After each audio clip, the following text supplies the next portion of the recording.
Frank Omalape. All right.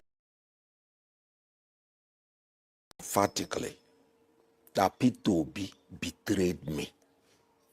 All right, guys. This one there, it shocked me.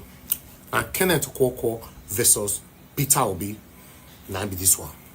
Kenneth Okonkwo don't come out and say Peter Obi is a betrayer. Say Peter Obi betrayer.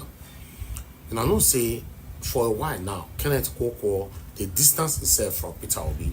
And Peter Obi himself, they distance himself from Kenneth. Although Peter Obi was asked just a couple of days ago here about Kenneth and all that by Rufai. And Peter Obi said, Kenneth is my younger brother. And he jumped that, you know. But this time now, Kenneth Okonkwo don't come open the whole bucket. Make we know what they happen between him and Peter Obi. That Peter Obi is a betrayer. I was like, wow. How can Peter Obi be a betrayer? What did happen? Let's say there are more to what is currently going on that you and I don't know. The way Kenneth talk, he shook mouth, touch one or two persons. Where he could still shock you for this video. Let's watch this together, guys. I can say it emphatically that P2B betrayed me. You know, when we started 2023, it was an organic movement.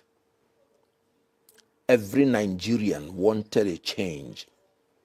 Every Nigerian was dissatisfied with the way things were going. And everybody wanted a change. And so we and Nigerians felt that there is a new thing that is appearing in the horizon. And because I'm a man looking for the security and welfare of Nigerians, not any politician or any political party, I was sold to it. Nobody drafted me into following the movement. I followed the movement myself. And so when I was chosen to be a spokesperson, I honored it. And then we continued. And everybody knew what I did and my contribution. Because one thing about being a spokesperson is that you are out there. So whatever you're doing is in the public. So whatever you're contributing when you're a spokesperson is out there in the public. And we did. And we achieved what we believed we achieved. And we believe that we won the election. Then after that, what happened? We believed that we were denied. We went to court, up to Supreme Court, and we believed that we did not get justice.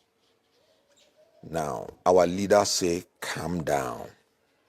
And that was how that chapter ended. What then happened after that? If you did what you did in 2023, if you are a brilliant politician, what you should do is to start preparing, start consolidating for 2027. And the first platform you start with is your party. In Nigeria, there's no room for independent candidacy. So you must have a party, a political party as your platform. And when we moved into Labour Party, nobody was interested in the structure of the Labour Party because we moved in for the election. So nobody even wanted to ruffle any structure of Labour Party. That was why when people wanted to assault Labour Party, I took it that they wanted to assault our electoral chances, and I fought fiercely against that. When you hear all those other factions fighting Labour Party then, and we always succeeded. Then after that, there now came a convention where we needed now to start showing the world whether we are serious in building a virile democratic party or not. Whatever you told the world before 2023 will not matter in 2027. because there will be no new thing he will tell them. It is what you do from 2023 to 2027 that they will judge you with. And I raised the advice that we said we are fighting against the structure of criminality. We said we are better off, even if we lose, doing the right thing than winning doing the wrong thing. That this is the litmus test.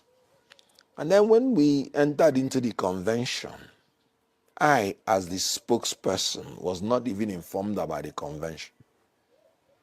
I saw it leaked when the letter was leaked in the social media.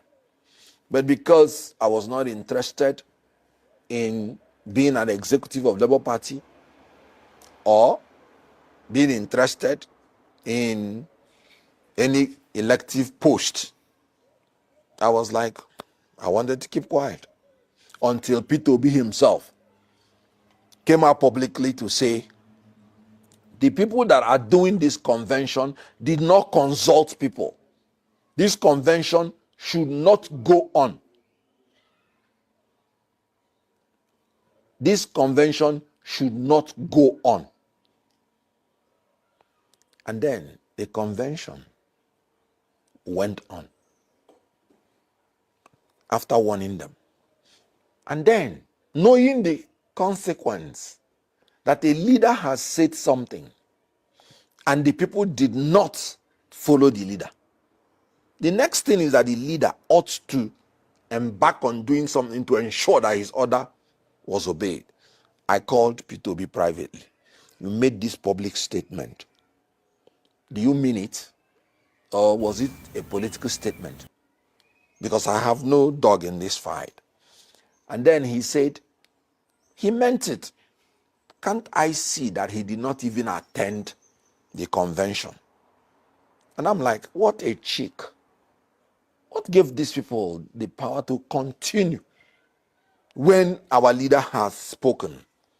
And that was when I came out to say that convention is illegal and is null and void, and presented my facts by law, because in fairness, it was an illegal convention.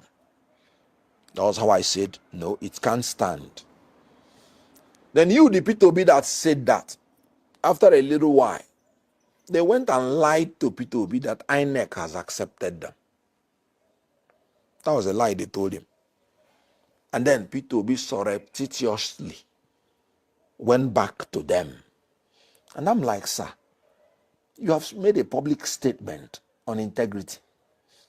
Even if INEC has accepted these people, that is not a criterion for you to go back and start dealing with them. Because these people have shown that they are not democratic. If you go back to them, they will destroy your political career. And everything you have said about integrity and everything will die. That these people are now agents in the hand of the government to destabilize you. That you should not try it. And that since you have made a public statement and we have started acting on it, if we go back, it's going to affect our integrity. Me, I don't go back. Because not only that you said it, it is true that what they did was absolutely illegal and unconstitutional. If you go back to them, I will not go back to you. I will not go back with you. And you know what? I called all the people that were in the inner circle and told them the same. Look at what our guy is trying to do. He wants to go back with the Abure people. If he does it, he's not going to go back with me, because I do not swallow back my words. And after saying all those things, within like 72 hours, he went back to Abure's office to publicly endorse them. And when he was there talking to them, one of the leaders in that executive sent me the video to mock me that the person I'm fighting for against them has come to their office to endorse them. What am I waiting for? That was the first time I made a public statement that I disassociate myself from anything Abure and his executive. And that was the last time I sat down with Peter Obi to talk. And then we continued. Because I told Peter Obi, if because they lied to you, or even they told you that INEC, because then he didn't know they lied to him, but I know, being a lawyer, I said, assuming without considering that INEC has even recognized them, INEC recognized Tinubu. So why not let us go back with him? So I told him, because one philosopher, Alan Kasdan, he said, never compromise your principles, even if it will lead to difficulty in the short term. Never compromise your principles, even if it will lead to problems, to difficulties in the short term. That's my policy. So, if INEC recognize them and you know they did the wrong thing and you want to go with them, then you are a politician of convenience, not a politician of conviction. And I told him, you are going into a problem. And so we continued. I disassociated myself and continued on that platform. It dawned on him because when he went to endorse them, he saw the backlash. Then he said, no, he's looking for reconciliation. I said, fine. That is still a very good escape route for him if he can, maintain it and distance himself from them. It was when INEC now publicly disassociated itself from Julius Abure. That was when Obi now came out and became neutral. And I'm like, sir, you cannot be neutral on this issue. Something has to be done. And then, even when INEC dissociated themselves, Labour Party did not have leadership and confusion was breeding everywhere. I said, sir, you cannot be neutral. You have to say something. NLC had a meeting and all of us came there. And he said he prefers to sit on the fence. And I'm like, hold on. In front of everybody, I said, sir, this is not something you can sit on the fence. A leader must take a decision. And he insisted he prefers to sit on the fence. And I said, okay. When he left, all the people there, we are so annoyed. I still begged them. I said, please. Because I know that his political career is on the line. I still begged them. I said, please, let's write a letter to him and still give him time to take decision. Because everybody wanted to implement whatever is his wish. Because people were fighting for him. We wrote a letter to him and still gave him some time. He still did not reply at all. That was when we came up with the caretaker committee idea. It was my brainchild. I went into the constitution and I told them, the NWC having been rejected, this is the only choice we have legally. And that was how it was carried. And Alex Oti, the governor Alex Oti, took it upon himself because he's a more decisive person.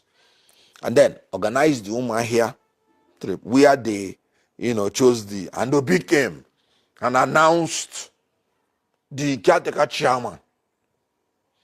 After that day, Julius Abure people went to court. Obi even told them that if they go to court and win, he will support them. After he's announcing the caretaker committee. And they went to court and won. And Obi abandoned the caretaker committee and started working with them.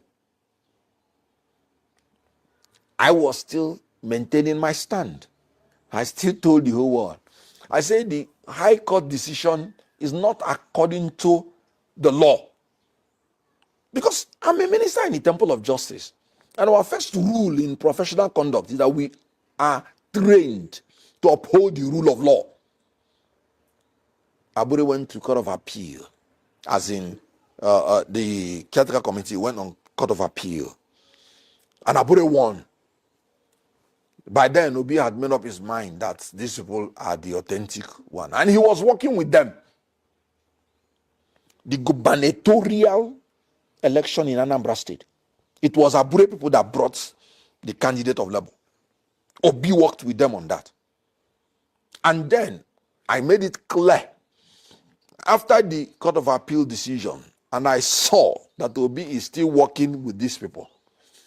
Remember, they asked the legal advisor of Labour Party openly, and he said Obi is working with them. Within the time they went to court, I maintain my stand that the High Court and the Court of Appeal, they are in error because that did not accord to the law, because the law is very clear. The Supreme Court has held that the court does not have any jurisdiction to interfere in the internal affairs of political parties. And I say this is the position of the law.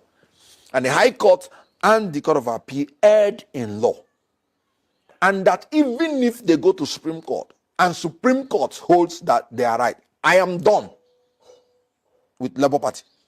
Because I have seen what they are doing, and that's not what should be done. And my principle will not allow me, knowing that they are not doing the right thing, to follow them.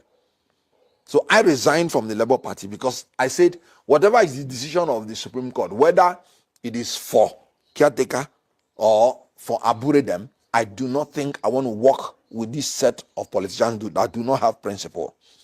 And throughout the time I worked with Obi, I never consulted, worked with any politician whatsoever.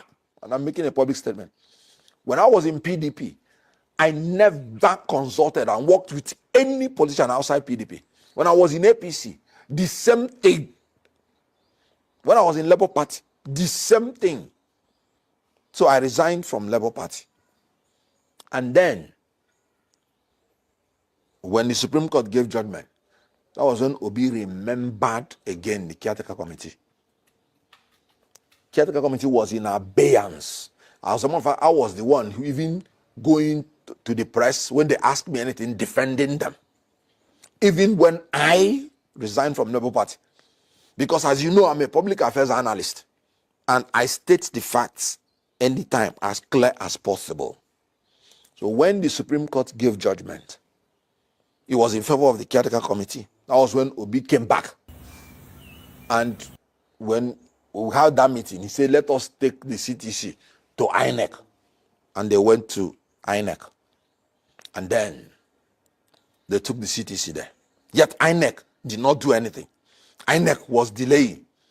And since then, what has he done? So the issue here is that Obi, when he said that somebody betrayed him, it is not true. Obi is the one betraying himself. And let me tell you the gospel truth. Nobody is murdering Obi's political career. Obi is committing political suicide. And I mean it. Because I recall when we were campaigning, I went to the national office when I saw their mindset and pleaded with every member of Labour Party that nobody should campaign or endorse any candidate who is not a member of Labour Party. Till today, when I was Labour Party, I did not endorse any candidate from councillorship to the presidency. The same will be endorsed candidates of other political parties publicly. The gubernatorial candidate of another party was who Obi endorsed in Cross River State, rather than the Labour Party gubernatorial candidate publicly. When I'm saying anything I did with Obi, it is only the ones that had been public. Anything we discussed confidentially, I would never say unless he brings it up. So everything I'm telling you is something that's already in the public. So at the end of the day, it was still Obi that endorsed the candidates of other political parties, apart from Labour Party. I recall when I took some Labour Party candidates to the national headquarters, begging that they should be endorsed. I knew the obstacles that I had to pass. So the issue here is when he's trying to make that insinuation, when I was telling him that these people, they were going to sell him out, that if he follows them, I will not follow him. He said I was behaving rascally. I was trying to make him I'm in a haste, that I'm suggesting, trying to make insinuations, because he likes to make insinuations.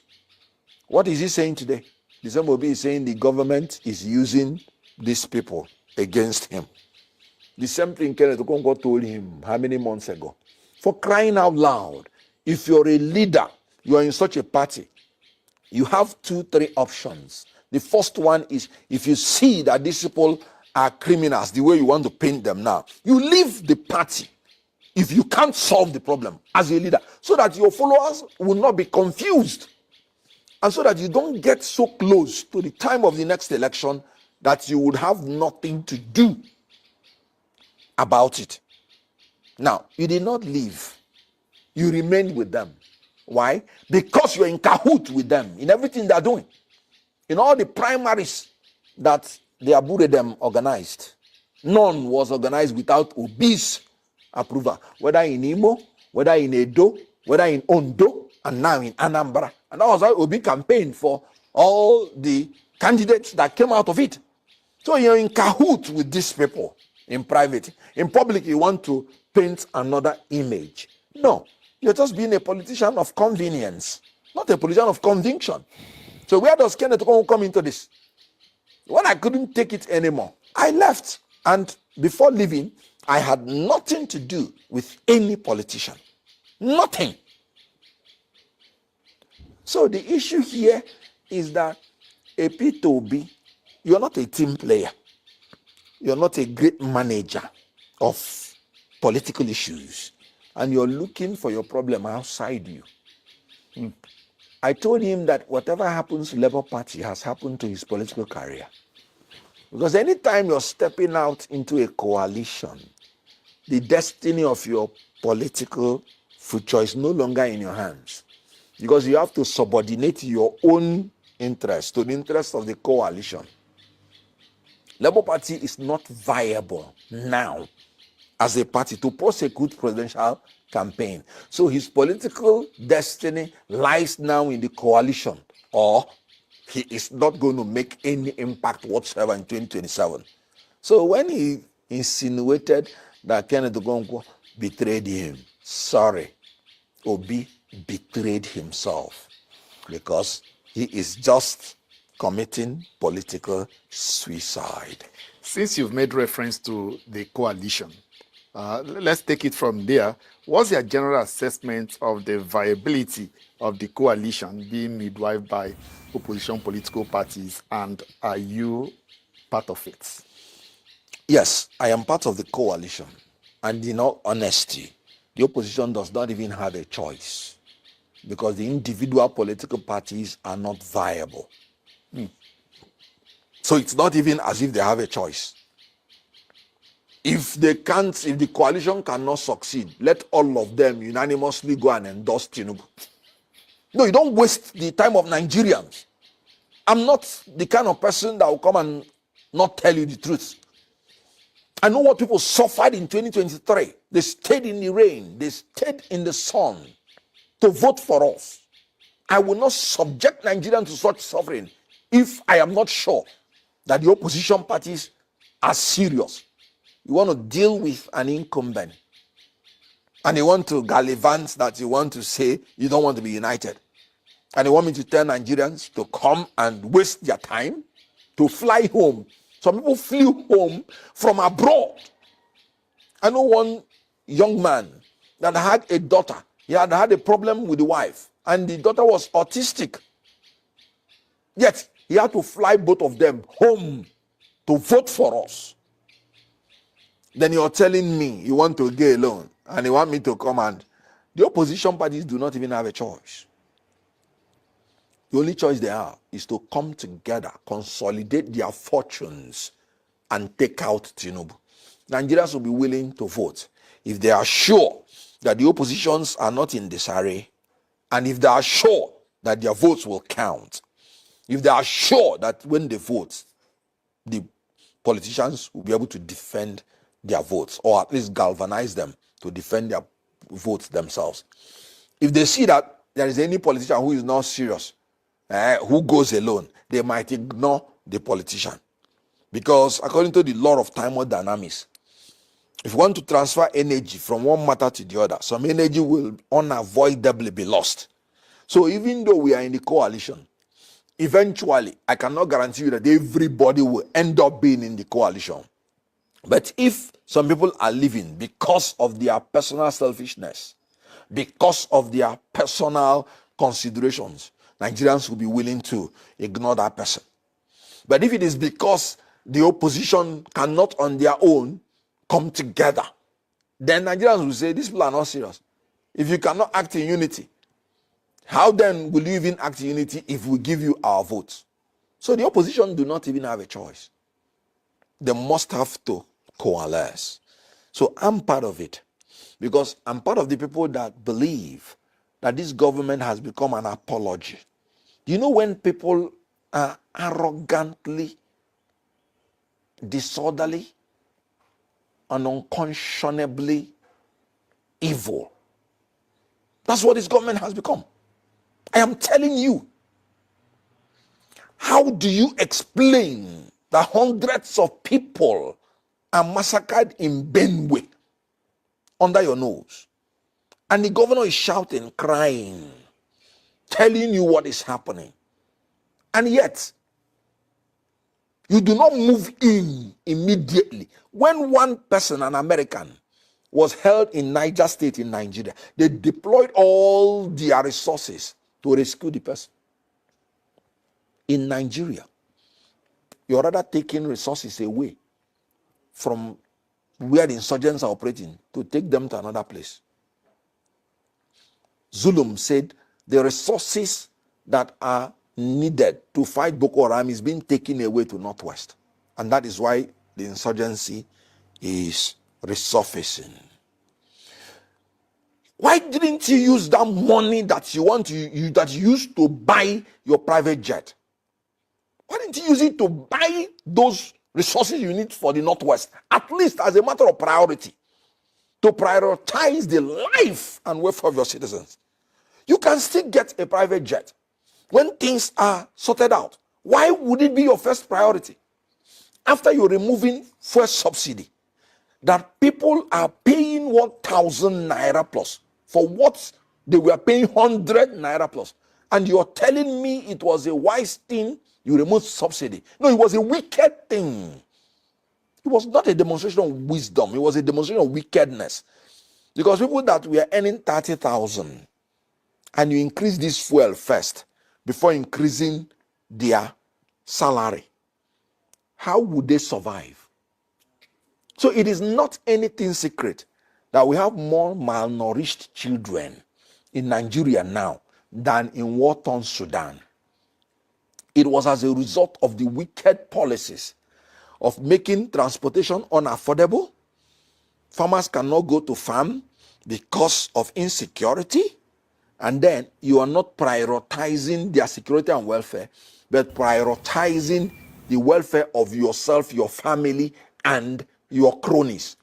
You are giving a project of 15 trillion naira for your family business without competitive bid.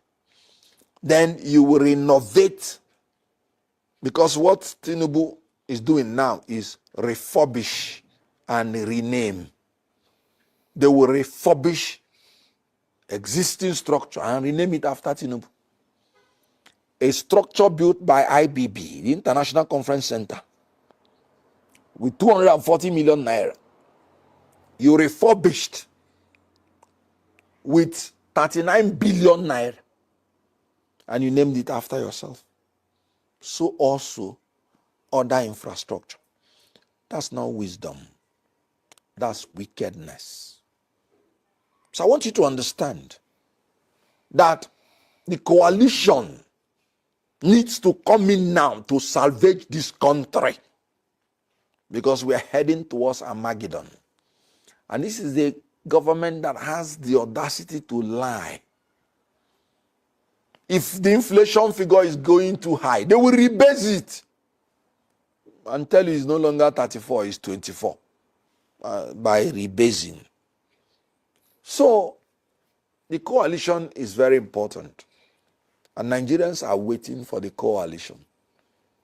Is it not amazing that when Governor Umeno went to APC, that 3 commissioners, as I heard, said they were not going with him? Even one commissioner had 2 portfolios, risking his livelihood. You can imagine the level that Nigerians detest APC. However, it is not the badness of APC that will make them to go. It will be the goodness of the coalition. So the coalition has to come together in unity, dropping their individual preferences, like I have dropped mine. And whoever wins in a free and fair primary election, every other person should support that person. It's not a game of north or south. It's not a game of zoning. It's a game of survival. When you want to survive, you don't begin to look for any excuse, so that we can take out Tinubu first and have a transitional government that will establish democratic structures and build institutions that will make Nigeria to start growing and developing from This there. matter, I'm not going to talk put now. I will talk them properly tonight for our live broadcast, 7 p.m. Join us 7 p.m. every day. All right, my people, good morning, good afternoon, good evening to every one of you. It's good to be back here again. Wow, finally we are back on stream. As you all know, yesterday we couldn't do a proper broadcast, but that particular broadcast we did yesterday was a lot of people reached out to me saying that at least if we can do that once in a month, where we can take questions and answer, that it was a beautiful one. For me, I never planned for it. I just wanted to come out to let you guys know that I can't stream because the software was down. But since some of you are now requesting that we should do more of it by taking just questions, and one particular woman reached out to me saying, I don't normally have time for the people on the comment section, as I can see yesterday that all my time were devoted for the people on the comment section. So if I can dedicate my time for the people on the comment section like that once in a month, that would be very, very nice. I said, okay, I will hear from more others, then we can come to a conclusion. Manarita, I can see you on the backstage. Thank you. Mother of all Mommy Diaspora, thank you very much, Mommy. Good evening to you. Thanks for all that you do. I appreciate you always. And happy weekend to you. Happy weekend to every one of you right there, my wonderful people. And God bless you now. Abu Azi, thank you very much. God bless you. Happy weekend to you. Ladies and gentlemen, help us to wish one of our own, Deborah, a happy birthday. Today is her birthday. Let's celebrate. Happy birthday to you, Deborah. God bless you. May God Almighty give you good health, long life, and all the good things of life in the mighty name of Lord Jesus Christ. I wish you all the best. As you know, I've always wished you all the best. So I pray henceforth, after this your birthday, all the good things of life will continue to visit you in Jesus' name. Amen. Guys, help us to appreciate and wish Debsy happy birthday. You know, she's just right there. In case you don't see her name is the one I just put on the screen right now. You can celebrate her. Let's celebrate ourselves. It's very, very important. I appreciate you all, Mr. Johnson Emmanuel. Thank you very much. I appreciate you. Kiss Dogeria here, Arinze, Chukuma, many, many more. Kate, baby, I can see you in the building today. It's been a while. It's good to have you on the show. Sese, I can see you. Thank you very much. Nollywood Movie, thank you very much for joining us today. God bless you. Mike Akiambari, my brother, many others, Timmy DB, Peggy Modi, many, many, many, many more. Guys, just press on the like button, help us to share. Let our voices go far. Press on the dollar sign if you can. Encourage what we do here. This one a very, very hot topic today because Kenneth Okonkwo once again out that Peter Obi betrayed him Peter Obi betrayed himself. Peter Obi is flexing and romancing with the wrong people. All the decisions that Abure have made in the past, Peter Obi is always aware. Peter Obi come out publicly to pretentiously wear a different mask and all that, blah, blah, blah. My question first, because I don't want to give a submission. I don't want to give a submission because I want to hear from people today. But my question is, why now? Yes, why now? And then my other question is, what is Kenneth trying to gain from this? I'm not saying what he's saying is lies. Oh. Yes, and I'm not also saying Peter Obi is innocent because me, I know they inside their cycle. I don't know what they are doing eternally. But the question is, why now? And what is the mission for this kind of submission from Barrister Ken Okonkwo? He's listening to us right now. Yes, he's right here with us listening today. It's desperation. Okay. Oh, you think it's desperation? Yeah, very, very, very, very huge desperation. Who is desperate amongst them? Kenneth. Kenneth Okonkwo wants to force Peter Obi, like to force him. This is it. That is his clear mission. I don't believe that, Mr. Jonathan. It is. Anyway, maybe you can support it. Okay, I like this debate. Yeah, you know, support it, but I think one is saying A and the other one is saying no, I disagree. Yes, I like this. He said he accused him. Let me just say this, and then I will stop, and then I will make further comment when I'm making my submission. But let me move on. Yes. Mr. Kenneth Okonkwo talk about political suicide in that interview. Peter Obi committed that maybe it's still ongoing, committing political suicide. He himself, he has committed and is committing political murder. Okay, Mr. Jonathan, hold your submission. Yeah, I hold it. I hold on to it. You and Madarita, we have 15 minutes to talk today. I'm giving you both that. Any other person that comes in now will get 8 minutes. But I like this. Like, that's why I said, for me, this particular one, I'm not going to first start my submission because I don't want anybody to hide under my submission. So that's why I asked that question, why now? And what is the mission for this submission at this particular time? So that's all. So we will hear more of that shortly. There's a lot that they actually talk about on this particular episode of OGOB, but I like us to move on right now. I appreciate you all once again. Good morning, good afternoon, good evening to every one of you. Just press on the like, help us to share. Before I come to Mandarita, Mr. Jonathan, and all that, let me start with Deborah. Deborah, it's good to have you on the show. Happy birthday to you once again.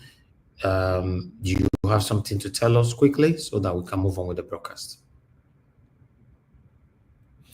Ajio, Deborah, are you there? Unmute yourself if you are there. Oh, we lost you, fortunately, because I don't want you to come in while my people are already talking about politics. So that's why. So you need to quickly come back in now so that we take it quickly. I appreciate all my people. I'll go on this. Let me quickly appreciate some of you right there. Black Panther, can see you. Ima, can see you. Arinze Chukuma, thank you. Pacha Novema Desta, can see you. Jaja, thank you. God bless you all. Ebuka John Oga, Willie, thank you. God bless you all. Joe Best, Ikechukwu, I can see you as well. Thank you. God bless you all. Okay, Deborah, you are back again. Let's see if you can talk now or your network is failing. Okay. Okay, talk to us. Okay, thank you. Yeah. Good evening to you. Happy birthday to you. Thank you so much, Mr. Elvis. Thank you, Mommy Diaspora. Thank you, everybody. I'm here to appreciate every one of you because you guys have made like my day today to be something else. I never believed that I would be alive today to even be like healthy like this. So you guys all did it. By the grace of God, I don't know how I can even keep my camera so that you guys will see me very well. I'm standing right now, like I can stand, I can walk, I can dance, I can do a lot of things. All thanks to you all for your support, for your love, your care, your prayers. I really appreciate you all. last year by this time I was just lying helpless. But today, by the grace of God, I'm among the living and I'm healthy. I really Thank want God. to say thank you so much. I don't even know how to say the thank you. And I wish my dad is here so that he will say something too. But my dad, unfortunately, is not here because I'm still in Abuja. I've not gone back home yet. So All that's right. just the little Thank you. I can say. Okay, thank you. Thank you. God bless you. Ajio Deborah, we appreciate you. For those of you that doesn't know who is Ajio Deborah, I would like to quickly uh, say this because we have new subscribers every day. Some people might be wondering who is she, what is happening, and all that. Yes, sometime last year, I can't even remember. I cannot keep details. It was still sometime last year. She have been part of us for a while, but we didn't know that she was passing through some health challenges. So I'm just gonna, brief in my submission. We didn't know that she was passing through some health challenges and all that until one of my admin brought the case to us here. So we now find out, we now get to understand that yes, if we don't step in, this lady here, she might lose her life. So we stepped in.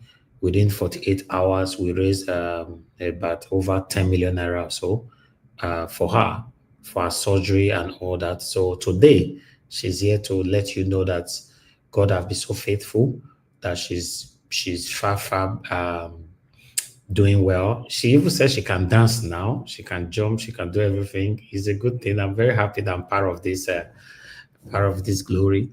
I want to thank every one of you that donated for her at that time. God bless you all. We assigned some of our people here that have been monitoring how our hospital activities have been going on because I cannot do that myself. So yes, till now I've never placed a one call to Deborah by myself to like say hello, Deborah, where you have till now. I've not done that. I have people that is doing that. Madam Olagbenya actually reached out to me this morning. She's part of them. Mama Esho is part of them. So yeah, I want to say a big thank you to every one of you that participated in keeping her because let's be there for each other is very, very important. Although my platform is not a charitable platform, I don't want anybody now to not jump in now because you just say we raised over 10 million naira for this lady. Then you now come tomorrow now say that so plain pass on a zinc come out. So we don't do that here. But still, yes. Deborah, God bless you. We appreciate you. Thank you so much. So I think we should let you go now, except you still have anything to say quickly before we let you go. We need to face politics right now. Okay, God bless you. Yes, my people, we are back again to politics. I appreciate people that always know how to appreciate people that were there for them. It's very, very important because when you appreciate people, people will always be there for you.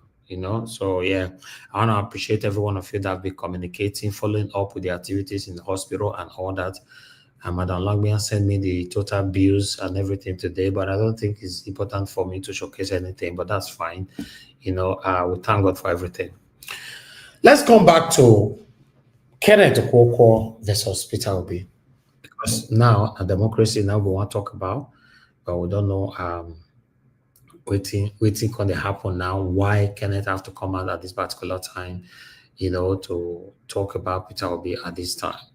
But still, I'd like us to move on. Let me call on Madarita. Madarita, it's good to have you on the show. I would like you. Okay, hold on, Madarita. Just hold on. Deborah, do you still have anything to say? I can see you came back. Yeah, yes, sir. Yes, my sister is here to show appreciation to all of you. Oh, okay. All right. Thank you very much, madam. Good evening to you. Yeah, good evening, sir. Good morning, Nigeria world, everybody. I say hi to everyone. Thank you. Yeah, this is Blessing, elder sisters to Deborah. Oh, good. Hello? Go ahead, man. Talk to us. We are listening. Everybody's listening. Okay, sir. I'm here to appreciate you as a family. We are grateful for all you do. Without you, we know that God, only God alone can reward you for all that you've done. As a family, I'm here to say thank you so much for all that you've done. May God bless you all for all Amen. in any one way or the other, financially, prayers.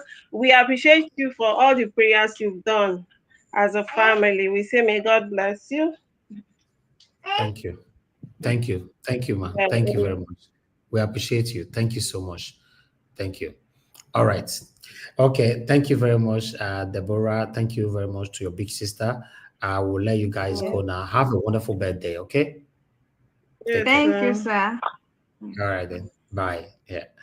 Okay. On that, I would like to appreciate every one of you who actually donated at that time. God bless you all. Mr. Jonathan, we can never forget you.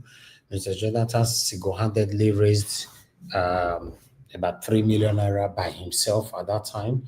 I want to say I'm very, very grateful. When you have people that you can call, this is the reason why I've told you guys that to build your name. If you have a good name, when you cry out, people listen to you. If it was just Deborah that cried out, nobody would listen.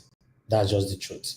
But the reason why people responded swiftly within 24 hours or 48 hours, 10 million naira were raised is because of me.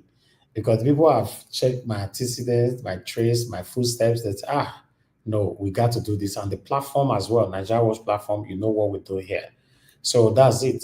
So have worked so hard in life to have a good name is very, very important. It's more important than money. You don't know that. So I thank every one of you once again. Now God bless you now. Madam Rita, I better talk to us. You have 15 minutes in all we've presented today. Yeah, thank you very much, Mr. Elvis. Good afternoon. My lovely mommy diaspora. I love you very much. Lamehi, mom. And I see Madam Patricia. Good afternoon, ma. And Mr. Jonathan. Sorry about my voice. It's just the season. And greetings to everyone in the comment section as well. Mr. Elvis, when you played the video of Deborah, I was feeling kind of emotional. It's okay. I understand. I understand. Just put yourself together, Madam Rita. Okay. Let me go on this quick 1 minute break for Madam Rita to put herself together.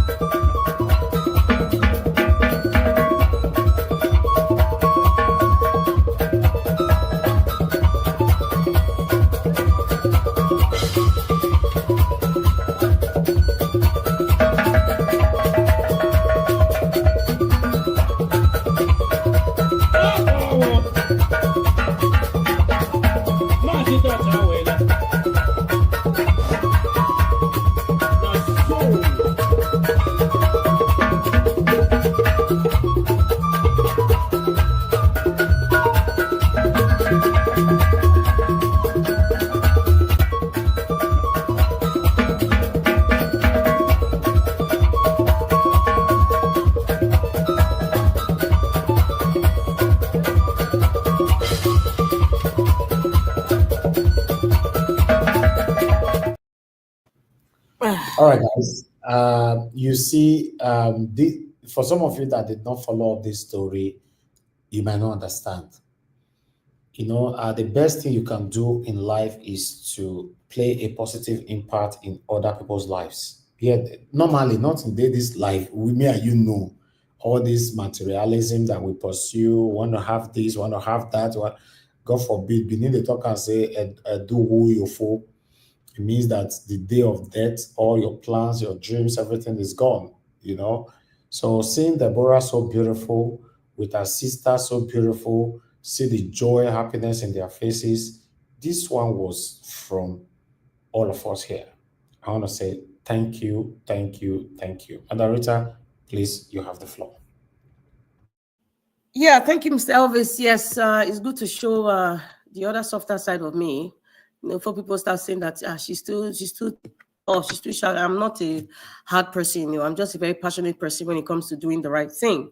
Yes, the reason why I was feeling kind of emotional, I'm just still thinking is because life is very fickle, and if you have the opportunity to help someone, no matter how small, just to put a smile on someone's face, Just do it. Don't even think twice. Just do it. Just do it. Looking at Deborah now is like, oh my goodness, this is completely different from the beautiful young lady we saw last time. She couldn't get up from the bed. You know, she was not so vivacious as she is now, just because of good people. Good people like you, Mr. Elvis. Good people like Mr. Jonathan. He didn't even, I remember Mr. Jonathan said, whatever he gets, I will double it. He didn't even, it wasn't, there was no hesitation. We have a lot of good people out there praying for her, donating. People donated up to 5,000 naira, 1,000 naira. It was something. Just look at this vibrant, beautiful girl, beautiful young lady. Thank you so much, everyone. Thank you, Mr. Elvis. Thank you, Mommy. Thank you. Thank you, Deborah's family, for supporting her, for standing by her. Thank you for Deborah's dad. Thank you.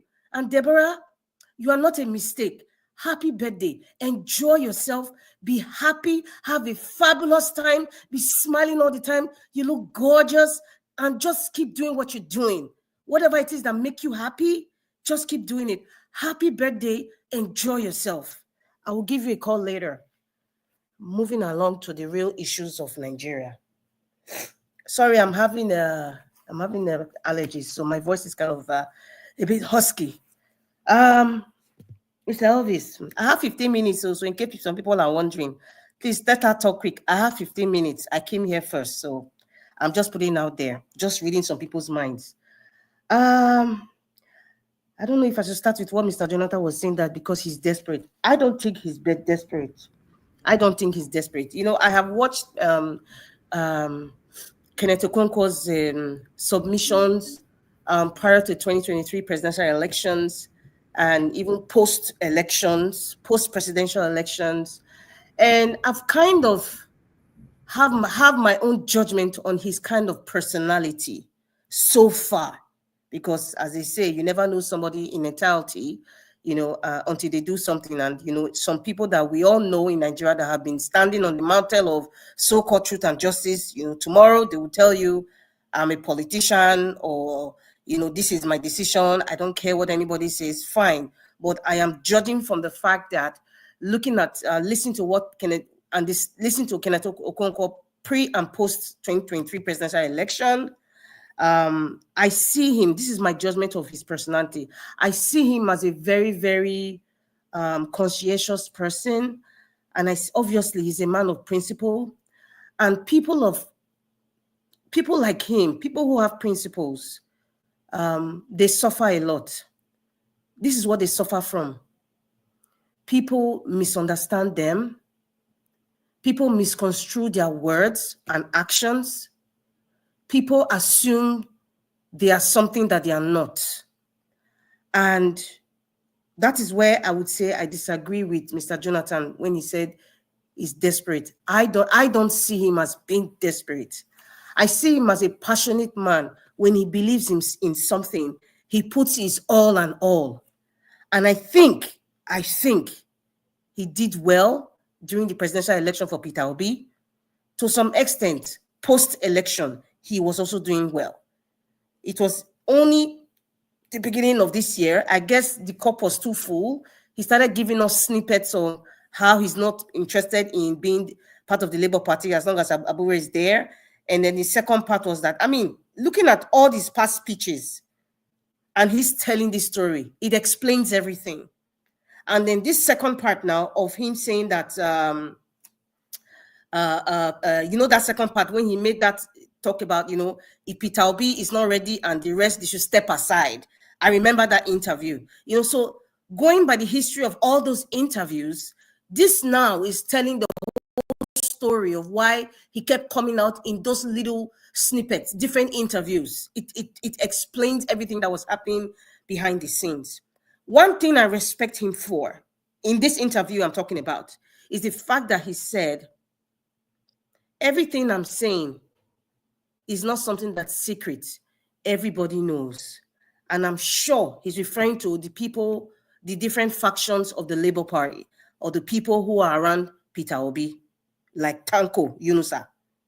So that's why he said everybody's aware of this. The only thing he said, which I'm still saying I respect him for, compared to the other people who have betrayed Peter Obi, he said, whatever we have said in confidentiality, I will not speak it, I won't say it out, except if Peter Obi decides to come out now and speak about things that we've spoken in private.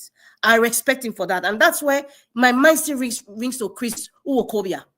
When it was Edo State election, Peter Obi and him were having a one-on-one discussion. Peter Obi did not send him to say, I don't know Olumide Akpata, I only know Aswe. What was all that for? So it means that the man cannot have a private conversation about his opinion, about one candidate or the other. So, when I hear a man speak, I say, okay, this man has some level of credibility. As far as I know, I cannot say he's perfect. I'm not perfect, but at least he has some level of credibility.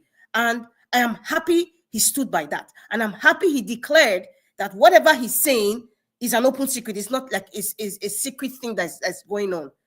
Being that, as it may, what I see, he's coming out now. What I see here, I see things in several ways. I see that, obviously, like I said before, he's a man of principle. And I see that Kenneth Okonkwo, I'm using the word was, because he has said he's not part of what Peter Obi is doing, as long as he's under Abure. He was very, very intentional in his support for Peter Obi and the Obedient movement, showing his projections and his advice based on what he has said, what he was advising Peter Obi to do, his calculation, because really and truly, you can't know it all. There are people who are just political. Is like a gifted thing. They can predict the temperature of what's going to happen, because he had, with experience. It's not, you can be very experienced, but you might not really know what next. There's some people that will just see certain behaviors or certain comments. They can predict, and they are to the T of what is going to happen politically. And I think Ken Okonkwo is one of those persons. It's not about how long you've been in politics or the temperature. No, I can be in politics for just 1 year, participating actively, but based on my own knowledge and natural skill, I can predict that this is what this person is going to do, and that's what's going to happen, compared to somebody who has been in politics for over 20 years. You understand what I'm saying? So I think, he's one of those kinds of people. And if Peter Obi loses a brilliant mind like this, a man who is advising because he is intentionally supporting you. He has never said, oh, I'm doing it to get this position or that position. I don't know if he has asked for position behind the scenes. I'm only judging him based on what he's saying, what he has said in the past. So it will be unfortunate if Peter Obi misses his younger brother, like you always say, in someone like Kenneth Okonkwo. They say they said a man will have so many children, but you might have one child that you feel that child is a black sheep. I don't even know why they use the word black sheep identifying anything that is bad. If you just have one child that is different, or seems to be stubborn, or seems to be opinionated, about certain things, it means that, and it's a continuous thing, it means that no one is listening to that child. So if Kenneth Okonkwo is coming continually to talk about what's going on in the Labour Party, to talk about Peter Obi's decisions, to talk about how Peter Obi is relaying with these people that don't really give a rat behind about Nigeria, but only themselves, it means that nobody's listening to Kenneth Okonkwo. And anybody listening to him is like, oh, why is this guy coming out all the time? That's why I say people like him are easily misunderstood. Sometimes they even misconstrue their words. That's why people are saying, why is he coming out? Does he want something? I beg, he should enter house. He should stop talking. Why is he coming out all the time? What is he for? Does he want something? Why can't he just stay behind the scenes? I mean, must he always come out? That is the interpretation. He's just a passionate person, and he wants the right thing to be done. In fact, the fact that he said they have to come together, putting every selfish interest aside, the coalition, and say, you know what, this is a Nigeria project, not regional project, not my brother project, not my sister project, but Nigeria project. If somebody who is talking like this, do you think that the opposition has bribed him and is advising and giving them advice like this? No, we can see the difference. The difference is clear with what Shegun Showumi talks. The difference is there on how Showore talks. The difference is clear. He wants these things to work. He wants the Nigerian project to work. And if it means that he's coming out in public so Peter Obi can see his mistakes and see what is outside the box that he cannot see because he has a lot of sycophants around him, trust me. Every leader that people look up to, he has sycophants around him. Donald Trump of the United States, he has sycophants around him. And when you have sycophants around you, be very careful because you can be feeding on that sycophancy and then you not deflect from what your cause was. So if it's coming out like this, I don't care what the opposition is saying, what the APC are saying, or PDP are like, oh, they're not even balanced. Look at Kenneth Okonkwo, that is a speaker. He's coming out now talking against Peter Obi. They will twist and turn this. In fact, they will twist and turn this interview. Trust me, it is coming. It is coming. The likes of Daniel Bola, they will come and desecrate and lie and twist and turn every single word Kenneth Okonkwo has spoken today. And another thing too that I see in this interview is that he's showing the world, or rather he's showing Peter Obi that this is how people are now looking at you. This is how not just me, but others, that your benevolence is ruin, that is spoiling your political career, and your benevolence, and trust, it's not making your supporters look up to you like you are a leader that can stand and make decisions regardless of what the consequences is. People need to see that. People have trust in the man from Babylon because they have seen, it has been seen. I keep talking about this word, seen, S-E-E-N. When people see something, it is believable. When people see actions, they will follow you. That is the truth. They are seeing that the man from Babylon is desecrating the land and is doing what he wants to do, making the one-party system, intimidating people, using his handlers, and nothing is happening. They have seen it. They are seeing it. They trust it. And that is why these other people are deflecting to him, because they see that he's a leader that it is seen to do things and nobody goes against him. Very important. Now, mirror that with Peter Obi. When he talked about the convention, you are saying one thing, and then people are seeing that you're not going with your word. And we have somebody like Kenneth Okonkwo in the corner. That tiny voice is telling you, no, pick a side, make a decision now. Make a decision now. Nigeria today does not require a benevolent leader when it comes to politics, especially if you are going for a vicious country like Nigeria. I keep talking about Nigerian is a benevolent dictator. I know the word dictator is not a likable word, but that's just the best way to describe the kind of leader that we need. I said it. I respect Peter Obi. I still support Peter Obi because I have seen the things that he has done. But however, and I've said it countless times, Peter Obi is not the one that will take us to Uhuru. He's not the one that will take us to where he's just a conduit. The person, I don't know. But Peter Obi is just the starting point. He's the starting engine. I know and I believe that person, whether they be in diaspora or anywhere in the four corners of Nigeria, that will change this mess that we are facing. But if Peter Obi wants to stay as the conduit, if Peter Obi wants to stay as the starter, he needs to change with the tides. What do I mean by change with the tides? Not corruption for sure. Peter Obi has to change in communication. Communication skills right now is different. Everybody's aware. Everybody has the internet. Everybody goes online. Everybody sees things. People need to see. S-E-E-N. I keep saying it. That is the name of the game now. People need to see that you're a fervent leader. You're an upright leader. You're the leader that speaks your word and stand by your word, regardless. Because if you're the person that stands by your word, be ready to suffer. Yes, I know Peter Obi is suffering a whole lot, personally and business-wise. He has said it. You know what people are doing to me? If I begin to tell you, yes, we know. Yes, we know. But the support that you have, Peter Obi, don't let it wither off. And that's why, and that's what I think Kenneth Okonkwo is doing. Because another bad side of the interview, because we have to talk about the good and the bad side, in my own perspective, is that, you know, it kind of makes it seem that Peter Obi is an indecisive person, because he made a reference to Alex Otti is more decisive. He said it.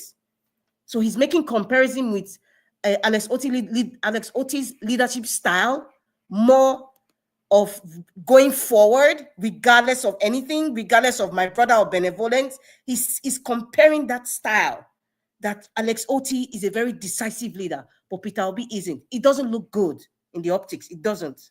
And it kind of made it seem like, you know, Peter Obi is not an honest person. Like, you tell me one thing, it's like you're sitting on the fence. What is that? What are you holding on to? Is somebody threatening you? Are you part of the ruling class? Do they have something,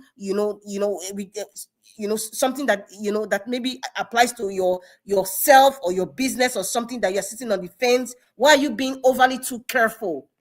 You understand? So those kinds of things, you know, make people suspicious to start asking questions like what the other side have been saying since Peter Obi declared that he wanted to be president, you know, under the Labour Party. They were saying, oh, he's just working on that Tinubu. Somebody has told me, and I've blocked that person for my life. I said, oh, You have 1 minute left. APC. 1 minute left. Wow. Yes. Okay. Well, that's the other bad side. You know, and you know, he said something which was really true. Peter Obi's behavior is like, is kind of political convenience, not conviction. See, that talks about the kind of leader that you are. I think that's the downside of it, that he went kind of overboard, you know, because still to today, Peter Obi is still the only better leader so far. He's still the only better leader compared to each and every one of them in a political position right now. Thank you very much, Mr. Elvis. Thank you. Thank you, Madam Rita. God bless you. Thanks for keeping to your time. I appreciate you. Before I call on Mr. Jonathan, I would like to quickly appreciate our grandma in America. She sent me some money yesterday on my PayPal. I just saw it now. You know, Mama, if you are watching us, that is it. You sent me £50 yesterday, and you put a message there. Your grandma, diaspora, Felicia, you know, thank you so much, Mommy. I appreciate you. Thank you. You guys remember our grandma that called into the show sometime? She's about 90 years now, I guess. She's very, very, you know, our elderly mama. Thank you, Grandma. I appreciate you. In case you are watching, I want to say I'm very, very, very grateful. I just saw it like when Madarita was talking. I didn't notice that at all. I'm grateful, and you sent it about 23 hours ago. So that means it was yesterday on that particular broadcast. Anyway, I appreciate every one of you, my people. God bless you all. Let me call on Mr. Jonathan. Mr. Jonathan, thank you, sir, for your long wait, and good evening to you. You have 15 minutes. Thank you. Thank you very much, Mr. Elvis. I greet you once again. Happy Friday to you. God bless you for the good work we are doing. I greet my fellow panelists, every one of you there. God bless you greatly. Mommy Diaspora, welcome. God bless you greatly. And all the commenters and all the callers. God bless you all greatly. You are welcome. And I want to wish Deborah, Ajo Deborah, happy birthday. Many happy returns. And God bless you. For me, the one area, let me say the area that I agree with Kenneth Okonkwo, because I disagree with him in many ways. One area where I agree with him, and I'll take one line from Madam Rita. Yes, Peter Obi is overly careful. That I agree with. He's being overly careful. And the only defense I have for that is, for him, he sees Labour Party as the only vehicle that is available. And I think that's a wrong way to go about it for him. I think it's wrong on that. Because he sees it as, first of all, of course, Kenneth Okonkwo again said it. There is no individual candidacy in Nigeria. You have to use a political party's platform. So knowing that and looking at the political terrain, to him, he sees Labour Party as the only vehicle available. So he's trying to salvage it again, and I think that is wrong. Seeing everything that has been transpiring since 2023 with the Abure gang, I think Mr. Peter Obi is wrong on that. There are ways you can't do that. And everything Kenneth Okonkwo said in terms of what happened, of course, I believed him. I believed him completely. I'm not saying that he's wrong. Yes, we saw it. He always come out from time to time to give us, you know, a snippet of it and all the rest and what led to his decision. I believed him completely. The issue is this, where the problem I have with him is that Mr. Peter Obi is wrong on still, you know, staying put with Labour Party. What you will do then, knowing fully well that Labour Party is not the vehicle to use now with the way things are, with the Abure gang, you got to find a way. What that way is, we'll come back to that later. But what Kenneth Okonkwo is proposing is not appropriate. It can't work because what you are accused or you are accusing Mr. Peter Obi for is what you are also actively advocating. You are accusing him, but you are advocating exactly the same thing. You know, sometimes we think and sometimes we overthink. And I think Mr. Kenneth Okonkwo, with all due respect, is in that category. I do that sometimes, but it is always good for a man when you overthink, you quickly come back. Quickly come back and say, no, I'm taking it too far. And I think that is what is happening to him. What you are accusing Mr. Peter Obi of, that is working with Abure, people that have no character. Then Mr. Peter Obi cannot come back and claim that he has character anymore. You are saying that in one breath. In the same breath, you yourself, you want to coalesce with people that have no character. How Kenneth Okonkwo will square this? For someone like me and millions of Nigeria, I'm waiting. Mention the people you want to coalesce with. How you will continue, you know, to talk of character.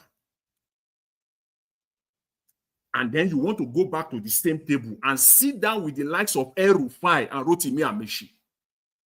And you will still come back to someone like myself, a Nigerian, active, and millions of Nigerians like me, and tell me that you have character? You have none. I think you are contradictory and misguided. Because in everything that you say, you fall short of mentioning specifically. You mentioned Mr. Peter Obi a million times. You mentioned some key names several times. Mention the people you want to coalesce with. Let's hear them. But I'm preempting you. You are talking of the likes of El-Rufai. You are talking of the likes of Rotimi Amechi. You are talking of the likes of Kwan. So these are the people that brought us to where we are. This is what we are fighting to avoid, that Nigeria must move forward. I think your position is faulty. Politicians who have brought us to where we are is the same people you want to coalesce with, and then you are talking of character. Is what you are accusing Mr. Peter Obi of. It's exactly what you are advocating. That is my issue with you. And that's the reason why I said there has to be a way. There has to be a way. Tell us those people. Because as far as you are concerned, you believe that you cannot do it. Yes, you can't do it alone politically. But in your own way, you believe that you can't do it also without people like El-Rufai and Rotimi Amechi. Because these are the people you are talking about when you talk of coalition. If I'm wrong, I'm waiting for you in subsequent public appearance or appearances, that you will mention them. And then we will know whether you are talking, how you will now be talking of character when you will sit down with somebody like El-Rufai, and you will sit down with somebody like Rotimi Amechi, and then you're talking that you want to make Nigeria corrupt free.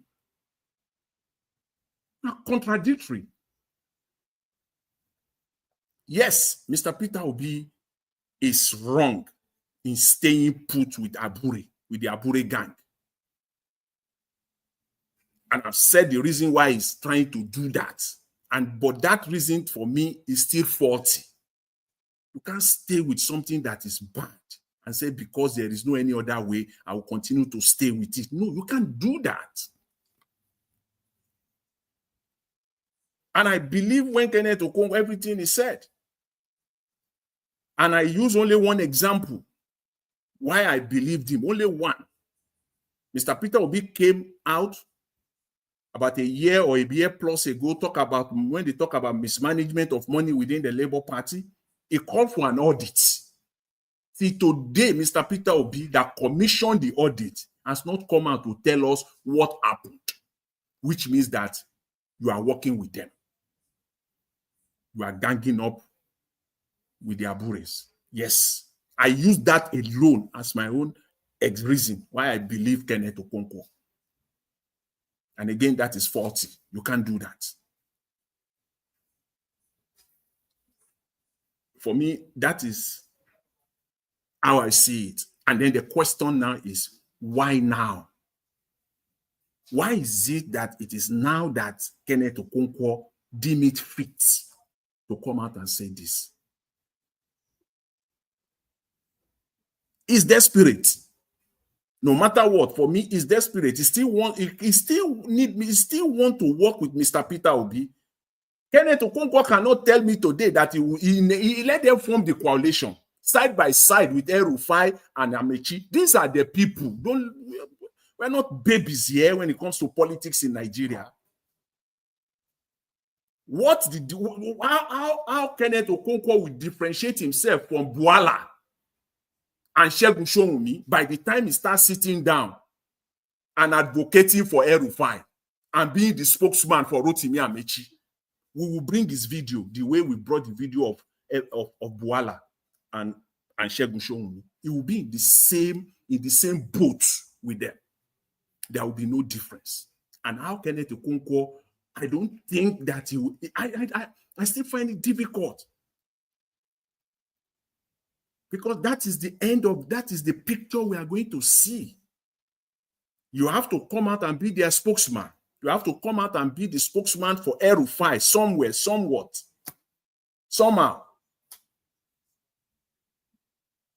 Then you are doing exactly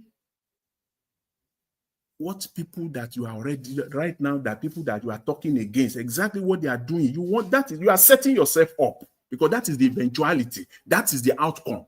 That is what is going to happen. We talk of coalition.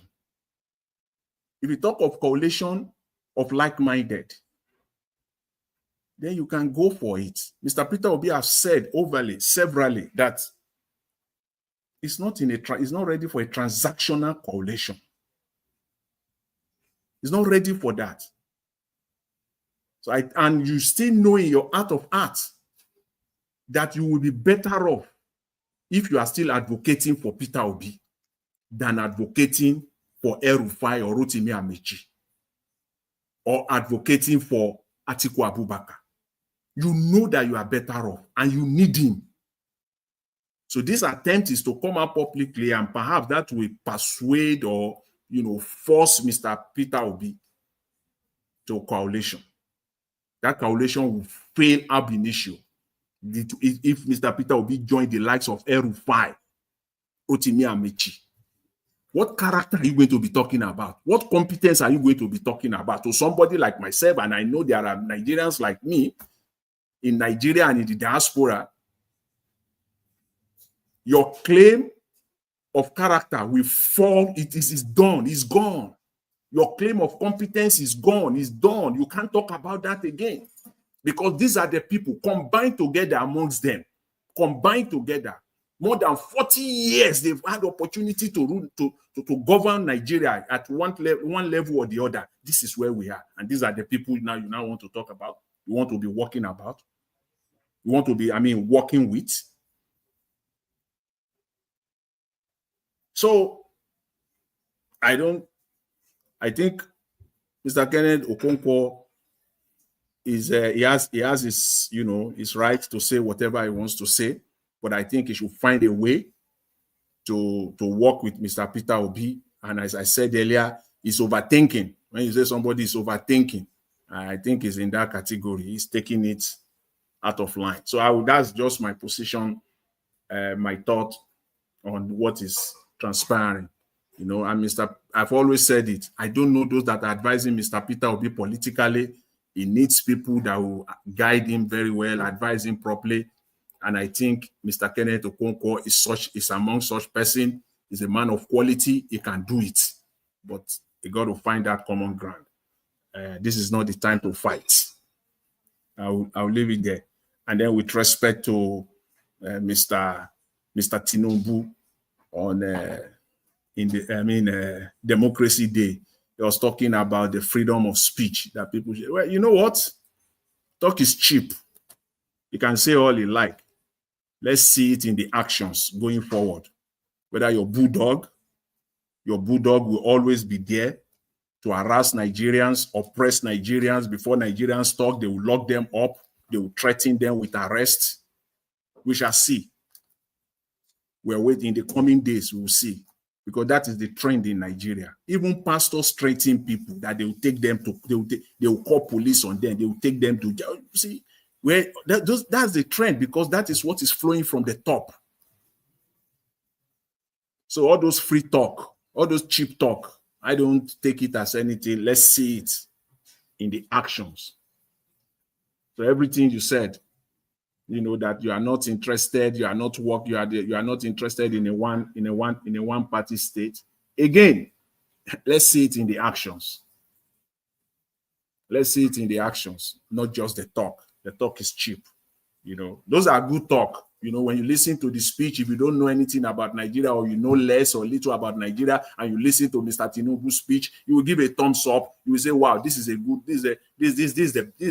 president, all those stuff. Those are buttons. They press the right buttons, but those are all talk. Let's see it in the actions. And finally, let's take that plane crash that happened in India. What I take out of it, the last picture that was shown in that presentation, was the Prime Minister of India visiting the hospital, visiting the lone survivor of that plane crash. We cannot see that in our country. Hundreds of people, if not thousands of people, are dying every day. You never see our own president coming out openly.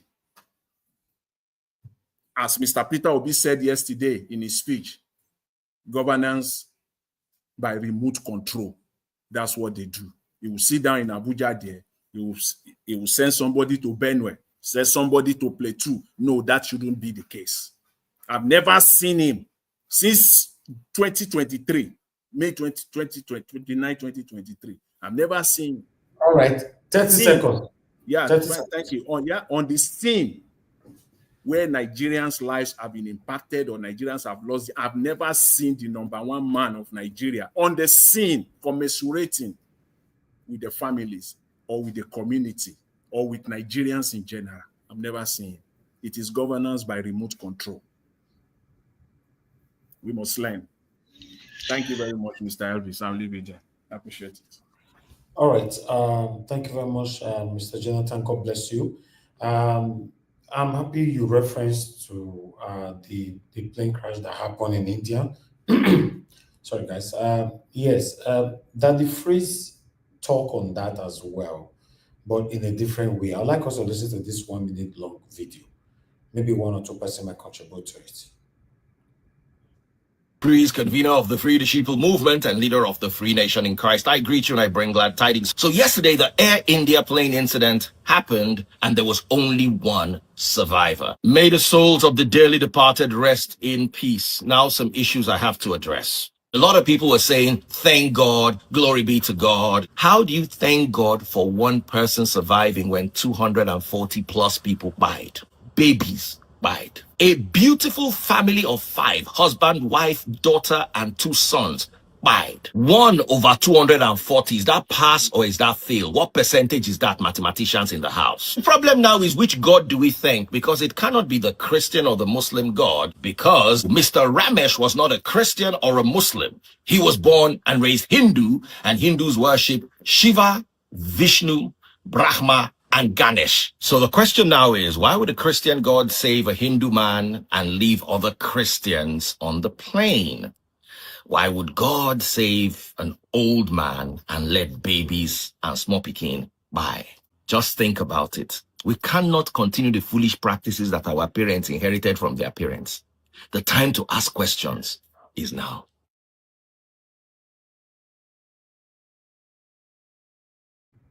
All right. Thank you, my people. Because Mr. Jonathan reference to that, that's why I said I should bring that video in. I was actually keeping it for Sunday for us to talk about it. But still, I'd like us to move on to the next person on the panel, which is Madam Patricia. Madam Patricia, it's good to have you on the show. Good evening to you, ma'am. You have 8 minutes. Please talk to us. Good evening, Mr. Elvis. Thank you. Good evening, Madam Rita. Thank you for your submission. Mr. Jonathan, good evening. Mommy Diaspora, good evening for all you do. Niger Watch family, wherever you are watching from, good morning, good afternoon. It's good to be here again. Please like and share, and also super chat, Mr. Elvis. Deborah, congratulations on your birthday today. Thank God for your life. And thank God for using Niger Watch family to bring you back to life. Mr. Jonathan, thank you for being very instrumental in that, to that effect. May God bless everyone that has contributed to to her medical aid. Mr. Elvis, I don't want to sound like a prophet of doom, but you see, nobody love. I mean, the evil ones doesn't really love truth. You know, truth is bitter to the ears that, to those that have itchy ears that want to hear what you want, what they want you to see, not what is truth. Mr. Kenneth Koko finally has, you know, exposed what was behind all his previous outing in the media. So I want to concur with him because, yes, if you really look at everything that has been transpiring, you can see an element of truth in how he narrated everything. We were here when Governor Edo State gubernatorial election, when I said no, that I'm against that act of Olumide suddenly just appearing from nowhere and becoming the flag bearer of the Labour Party for the gubernatorial election in Edo State. And I stood my ground and said no, it is wrong and it is wrong. I remember you, Mr. Ivy, saying that, oh, you wait to see whether Mr. Peter Obi go support him. That's when you will know whether you will, But at the end, he did. But yet, you didn't really still come out to say, yes, you are supporting that, which I also want to appreciate you for being a man of truth. Because what is wrong is wrong. It doesn't matter who is doing it. If it's wrong, we should all learn not to support it. So Kenneth Okonkwo, I can see him like a man of his word. Yes, I can see. After narrating every detail of what has transpired beyond what me and you know, I mean, he talks to Mr. Peter Obi. Me and you, we don't have access to Mr. Peter Obi. This is the person that has first contact to him. So anybody that's going to be arguing in this channel, arguing with your keyboard, I think you better think twice, because it's all about, for me, I've seen the whole game from the beginning, and hence I've stood my ground and say Obi is not ready. I've said it again and again, and I'm still saying it again. In fact, I even said that he was actually in cohort with these people. I said it. I didn't put water in my mouth to say it, because you cannot tell me that you have this, majority of the people of Nigeria supporting you, and yet you could not consolidate in that support to make sure that you actually stood for what you believed, that you can take Nigeria out of the woods and bring them to where they want to be. And again, Mr. We were happy when he said again now, he came out again with another one. Your vote must count. Your vote must. I'm laughing. I'm just laughing. I'm laughing myself. I'm just laughing aloud. How will your vote count? Is it today we have seen somebody that is just speaking, making, talking and no action? It's not today. Obi told us if they come by water, they go. If not by air, they go face am by air. If not by land, if not fire, we will give them. If not anyhow they want, we will give. What came out of it? Did you see any action after that? Everybody was happy here, jumping and say like, okay, now you want to do the thing. Now we want to see what you want to do. Make all of us kukuma just jump on the background go and make sure that we bring this Nigeria to where we want them to be. After he make all those boasting, anything come out of it? Now he come out now they tell us say your vote will count. I should be celebrating. What is he doing? What is he doing to make my vote count? They have not look, as we even stand now, we don't even know whether they can even register this their so-called collation, what they call them, this collation party they are trying to register. We are not even sure. I said it here from the beginning. Obi should go and register a party from the beginning before even this book. We even have sense to even start to block all these things. People attack me. Yeah, nah, he's a good leader. He could do that. He would do that. Now we did so till today, not knowing that the same thing I was being antagonized here for is what Kenneth Okonkwo was facing in his own way. That's why he was coming out to bring to spill out, certain things and withdraw like that. But now he's brought the full picture. So those that have been arguing, go and argue with yourself. Because look, you have to learn, you have to see beyond, what is visible to the eyes. You have to look beyond it. You have to also be able to decode, sentences and intention beyond what the person is saying. If you are not backing your words with action, why should I follow you? Why should I? I will not follow you, because now action. And you have to, you say faith without works is dead. Yes, faith without works is dead. And that's what we are saying in the Peter Obi. So I'll leave it here. Thank you, Mr. Elvis. Thanks. All right. Thank you very much, Madam Patricia. God bless you. I appreciate you for your submission. Thank you.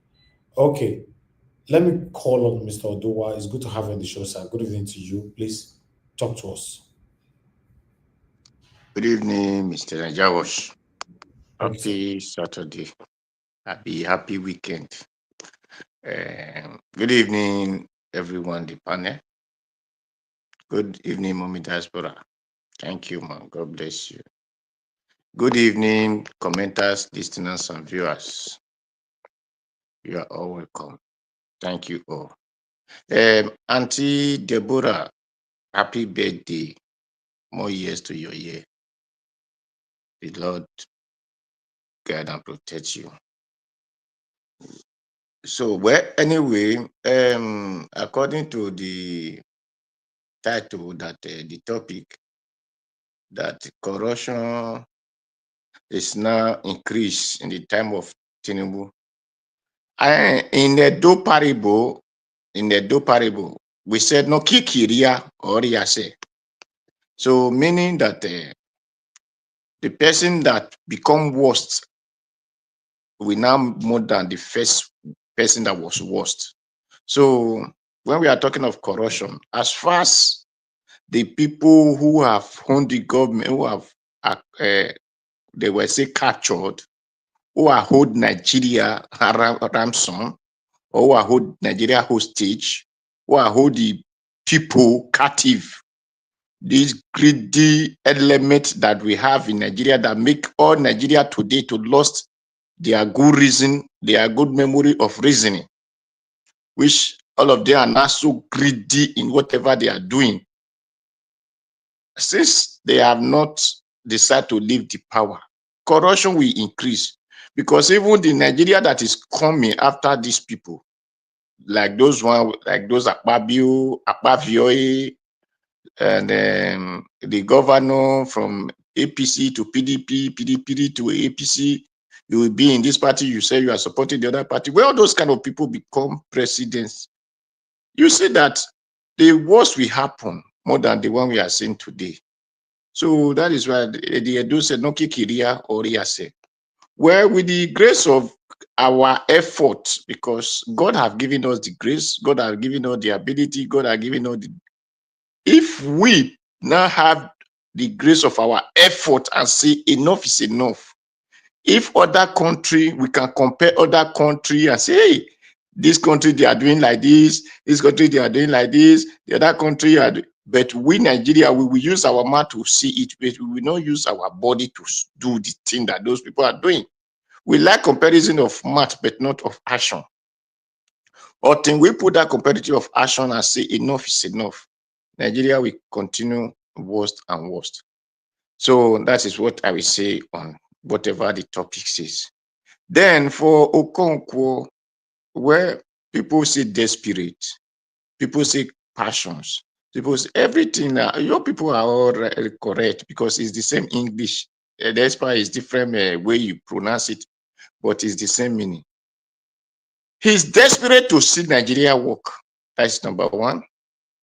But I don't really know his mind though, because I wish he's the one contesting. I will say he's desperate to people to recognize that he want to be the one contesting.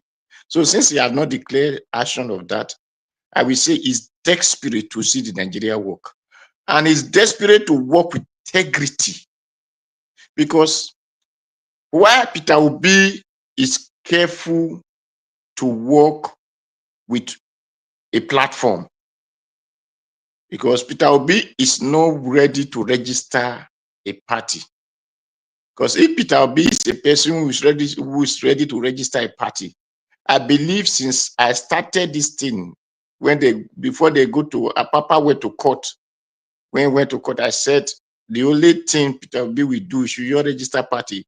You know, my people who understand British language or understand American language, they say, no, Peter Obi must be the one to maintain Labour Party. I said a tenant has no right to tell landlord how he will use his house. So the only thing you will do is to go and build your whole house. So if that Peter Obi have registered party since then, this coalition, collide that, Peter Obi will have collated the Nigerians, the youth, the vibrant Nigerians who are willing to work. Just like as he said, let us hold the National Assembly, let us hold this one. You will look for such people with such dignities and make them to come out in the party. If people can use Labour Party to win, people that were criminal, who were not even ready for a change of Nigeria in the name of Peter Obi, then why can't you bring out a party that will enable the real Nigerians who want to see things work come into that party and also won whatever position they want to fight for? But Peter Obi is securing a Abure party as Labour Party. No, you cannot secure that people's party. You can only make your house beautiful the way you want it. So it's not too late. I'm still saying it's not too late. Say coalition, yes, you form a party, people will coalesce with you, but you are the one collating with it. Peter Obi stand on the fence because me, I'm not even seeing Peter Obi actions as a person who want to become the president. I will not lie to you, because that is why you see Sowore, we talk, people will against Sowore. No, you wanted to arrest Peter Obi, you wanted to do this one. My brother, if they will arrest Peter Obi, why are they not arresting Atiku? Why are they not arresting other people? It is if you can be using all these things, you can now come out to interview and talk. Then why can't you use that passion and said, Shehu Sani, let us meet. Dere Farotimi, let us meet. Baba our great lawyer, let us meet. Then our son from Edo State, let us meet.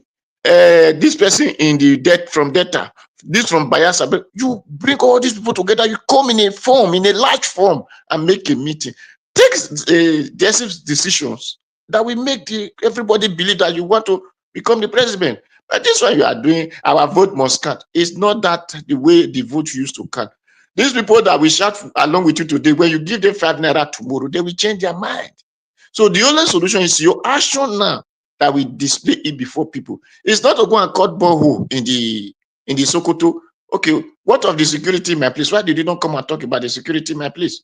If you do things, bring people, let us be seen meeting upon meeting, coalition of Nigerians, not coalition of article, this thing and that. No, the coalition of Nigeria. We have people from Benue. What is our brother's name? This lawyer, that VDM lawyer. Please, can someone remember me the name? Hello? Deji. Deji. Yes. Deji is there. Those one can still galvanize people from Benue State, from Kogi State, wherever state there.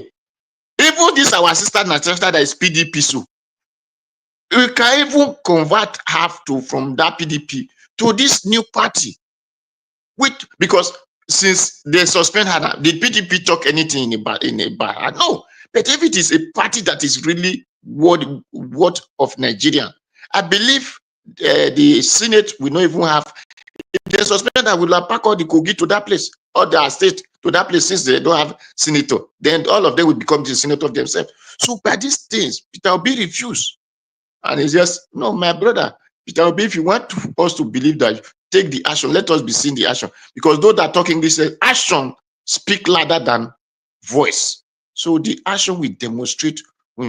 If Okonkwo say he betrayed him, well, Okonkwo, he did not betray you. It is his way of life. You have 30 seconds. Okay, thank you. Everybody has way of the way they do things. The way you do things might not be the way I do things. So Okonkwo, just take it. It's an experience of life, and it's a school which you need to pass through. Thank you, Mr. Nigerians. Thank you very much. God bless you, sir. Mr. Oduwa, it's good to hear your submission on this today. I understand yesterday was a big disappointment. Many of you could not join the panel. StreamYard is back again. Okay, the last person on the panel, so we can round up. Mr. Abdul Malik, it's good to have you on the show, sir. Good evening to you. You have 8 minutes. Yeah, good evening, Mr. Nigeria Watch. Good evening, everybody in the panel. Good evening, Nigeria. Happy birthday, Deborah, Mrs. Deborah. And thank God for your healthy life. That is more important. You see, Mr. Nigeria, yesterday I was on camera, but it's like it was not there. You know, I always abide with the rules, understand? It's like it was not there on my camera, yeah. Yeah, that one is Oh, okay. past. Okay. Yeah, Maybe they you know, tell I you only, all I was not there. Yes, you're yeah, right. it's like something like that. Because I'm not, Thank you, sir. I always abide with the rules. But the You time I see, started talking, in case I call you like that, you quickly turn it on. You know I'm here. But when I called you more than 2 times, I said, Mr. Abdul Malik, on your camera now, or you remain in the backstage. Then you turn it on. Then did you hear me when I said that? when you said that, I was far from my phone. Though Okay. So when you turn it's on your camera, when Two Nigerians was talking, the camera was on, but I just left there to go and do okay, something. what I I'm heard saying what he is said. that when you Yeah, yeah, yeah. what I'm No, it's saying, sir, past. It's past when you already. turn on hold on now. Ah, when you turn on your camera, I was not there. When I call you, you were not there. You see, 1 + 1 2. You see now? Thank you, sir. Go ahead. Yeah, thank you very much. It's past. Thank you. You see, this Okonkwo, I listened to him this afternoon. There is something I just observed from his talk because you see, when something come up like this, everybody have your opinion, understand? You have the way you will view it, not the way you view it, another person view it. What I see there is like he's calling that Peter Obi is a betrayer, something like that. It's like when Peter Obi come out, it's not what he do in the back, he will present in the front. Yeah, which is me, I will not judge for now because when something like this happen, you will hear from the complainer and the accuser. That is how you judge. You will not use one mouth to judge. For me, that is the way I view the issue because all what he said, I will not tell you it's true or it's lie. It's for me just to know if really Peter Obi will say something about this. Yeah, because I see no reason why you will call somebody is a betrayer. Betrayer is like it's very deep something, eh? When you call somebody is a betrayer, it's not the way you look at it. Because when somebody betrays, like you can do something else. Yes. How can somebody that we look after, you say it's a betrayer, something like that? For me, it looks somehow for my ear. You see this Tinubu issue when he was addressing June 12, which is yesterday, right? When he was addressing Nigerian, all those house of rep, all those people, it's like they don't know what they are doing. Instead of they recite a national item, they will know they are calling on your mandate we shall stand. Those people, are they okay? It's like the country, they just take the country like joke. They are not serious in that place. Okay, you are preaching about democracy, right? And that governor, Bayelsa State governor, all what he said is true. Dixon, Governor Dixon, he said something is true. You are preaching about democracy, but part of the country, there is military are running there. Why are you practicing democracy then? Or you are just saying it, you are not practicing it. You are just saying it so that people will say you say something. Why can't you do something about that River State? This is almost 3 to 4 months, right? Till now, it's unconstitutional. You cannot unseat elected governor, but till now, even the House of Rep, the judiciary, that we open, but now there is nothing. Natasha is still on suspension. How many months? Akpabio is still there. Is still president of Senate president. They are just joking. They don't know what they are doing there. From job because of Nigeria citizens, they are not sure. They are not aware of anything. That is a major issue. They don't know they are left or right. Those people, they are there to govern you. They are not there for themselves. No matter what they have today, you make them be that position. Yes, it's your money. It's not their money. They are just there to steal. How can you, a country like Nigeria, the citizens cannot benefit anything from you? Look at what you elevate in the ICC. That's that government centers when Babangida was built, how many millions, right? But now they elevate it and they name after his name. The same thing they do May 2024, May 29, after 1 year, they elevate Terminal Bridge. And all those things that military have done before, they are past glory, they are just elevating it and name after them. Tell me, since civilians have started ruling Nigeria 2000, what have they done? There is nothing.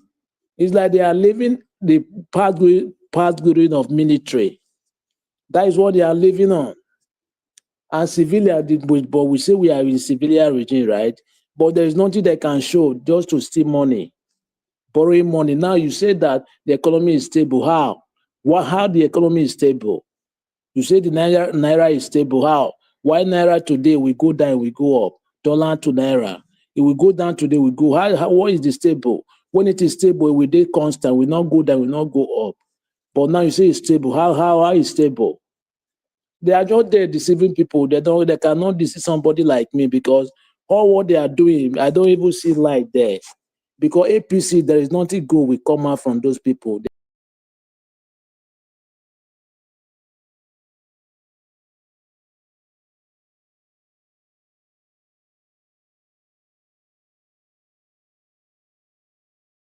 All right, Abdul Malik, thank you, sir. God bless you. I appreciate every one of you, my people. Everyone on the panel have given their submission. We're going to have our final submission to 2 minutes now so we can round up. I appreciate you all right there. Please press on the like, help us to share. I'd like us to go back to Mandarita again. Mandarita, thank you so much. I'd like you to give us your final submission, 2 minutes. Thank you, ma'am. Okay, Mandarita, you're not there. Mr. Jonathan, if you are there, please, your final submission, 2 minutes, sir. Okay, Mr. Elvis. Yeah, let me say this. Okay, sorry. go ahead. Mr. Elvis, thank you very much. I have 2 minutes. 2 minutes. Okay. Final submission. I'm going to talk about the man from Babylon speech. It's just only on words. There's no action. You know, that's talk about free speech, democracy. You know, I would not allow a one single party system. All that is bragadash. We all know that. So, if in fact, what's his name? Bayelsa State Governor. He just said it all in regards to the democracy day. It's a slap on democracy on what he's doing. Rivers State is a typical example. Everything that he's saying is the opposite of the reality of what we are saying. So you see, that man is just a fraud. He is a fraud. So please, nobody should take anything serious, you know, about what the man from Babylon is saying. And you can see how those grown men in the National Assembly, how they were all gloating. They were all gloating on him. I was like, what's all this psychopathy for clapping when there's nothing to clap for? Many of them, their states are not even secured. Many of them there. I could sense, even watching from TV, you could sense that there's some sort of tension when he was speaking. You could sense it in the entire room. And that tension has got nothing to do with being partisan at all. You could sense the tension that many of them were not happy. Many of them have been forced to go to the bad side because their hands were not clean. Many of them know that what this man is saying is a blatant lie. It's a white lie, a very big white lie. So what? So in other words, they're all deceiving themselves, including the man from Babylon speaking. He's deceiving himself if he feels that in 2027 he will win. Even if I'm not interested in, you know, supporting anybody in 2027, knowing the judiciary, you know, the INEC is all under APC, you know. But however, I'm still kind of believing that this man will be kicked out disgracefully. So they're all deceiving themselves, both the speaker and the listeners in the National Assembly. They're all fooling and deceiving their old self, their old wicked satanic self, all of them there. So what's all that sacrificing for? Mr. Elvis, thank you very much. Thank you very much. I just really wanted to really ponder on this Kenneth Okonkwo speech. Any that thing man from Babylon says is irrelevant to me. Personally, I don't like listening to that man because everything that comes out is a lie. Personally, thank you very much, Mr. Elvis. God bless you, sir. And Debbie, happy birthday again, Deborah. Thank you. All right, moderator, and God bless you, man. Thank you for joining us today. I appreciate you. Mr. Jonathan, you have the floor, sir. Yeah, Mr. Elvis, thank you. Thank you once again. Let me just quickly say this. Mr. Odua, thank you very much. That was the word I was looking for when I made my earlier submission. What we need is a coalition of Nigerians. That's what is needed. The coalition of Nigerians. And that is very key. And we must be shouting that. And I take note of that, and I will emphasize it going forward. Not coalition of ruiners and characterless people that have no character, all in the name of taking out the ruling government. Then you have to go and have coalition with characterless people. We will end up where we are again. You don't need a soothsayer. You don't have to be a rocket scientist to know that is what is going to happen. That is what is going to happen. So what we need is coalition of Nigerians. Because at the end of the day, it is Nigerians that will decide. It is not some few politicians.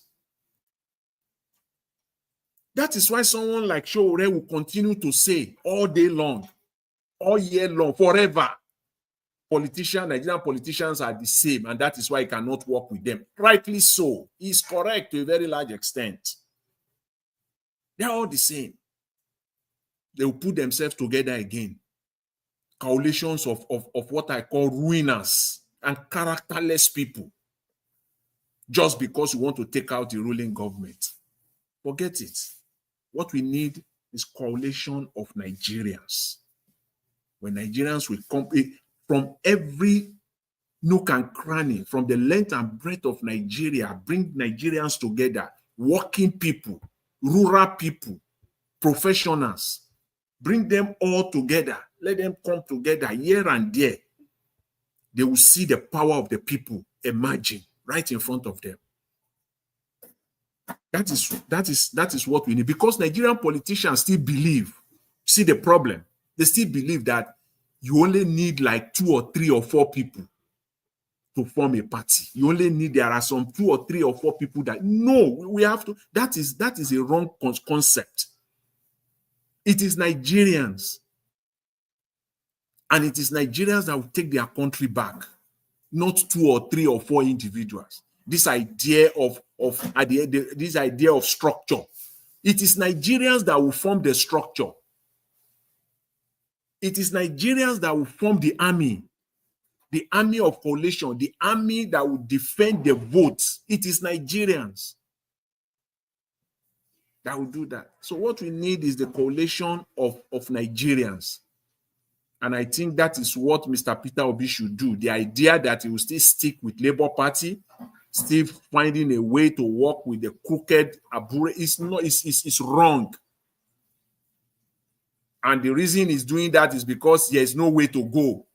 You cannot do it alone because you can't run individually.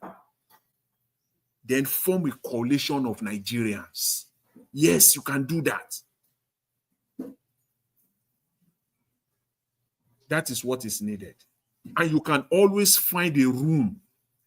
I can still say, at least, even if you don't want to form a political party directly, they are doing it. Oh, I will say this now. They are doing it on the side, on the background. It's going on. INEC is frustrating them. They are making an attempt to form political party. INEC is frustrating them. They are not INEC is making sure that it's not going to happen. The process of forming a new political party. But I still believe that there are at least 1 or 2 parties, political parties, that they can still, Mr. Peter Obi can still sit down with. Yes. And I will not just say it and go away. I will mention one. The Young People's Party is one of them. Ado Ibrahim, who is the leader of that party, is a like-minded man. Is the kind of man that Mr. Peter Obi can sit with and at least find out, send these people, do some work on that one. That party is still there. And then bring the coalition of Nigerians into that party. Let them, they will troop to that party. Ado Ibrahim is a man that you can still talk, you can still sit down and talk with. It's not directionless. It's not a man that doesn't have brain. It's not complete. It's not self-centered. I don't know him fully, but from what I've heard and of him, his interviews that I've heard, the manifesto of the party,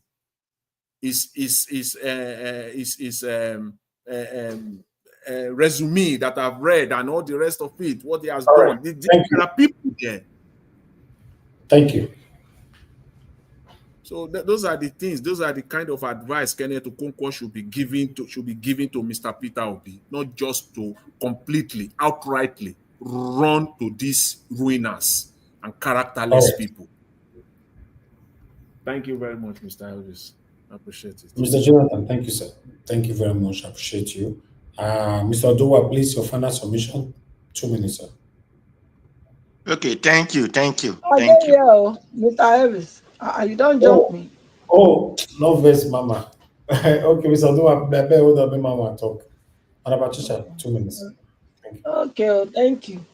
No, it's clear that the Tinubu speech, he wasn't honest, as to what he was saying about not under his watch that one party state will exist. But everything that has been transpiring since they started the campaign early this year now is giving indication that is where he's taking Nigeria, because last time I remember that he told them to sweep them clean. He said they should sweep them clean. If they want to come, they should sweep them clean. So, in coming about to say no, that this is not he wants criticism, he wants opposition voices and all these things. They are just his statement is neither here nor there, okay? Because his actions are louder than his voices. The things we can see, they are more explainable, than what he is trying to tell us. So one party state is what Nigeria is setting up for, the way I'm seeing it, and I believe many others are also seeing the same. If he's really a chief of democracy, is not the one that enacted the what they call it, the emergency law rule in Rivers State. Nothing was mentioned in the Democracy Day, which was yesterday. So even though that was illegal,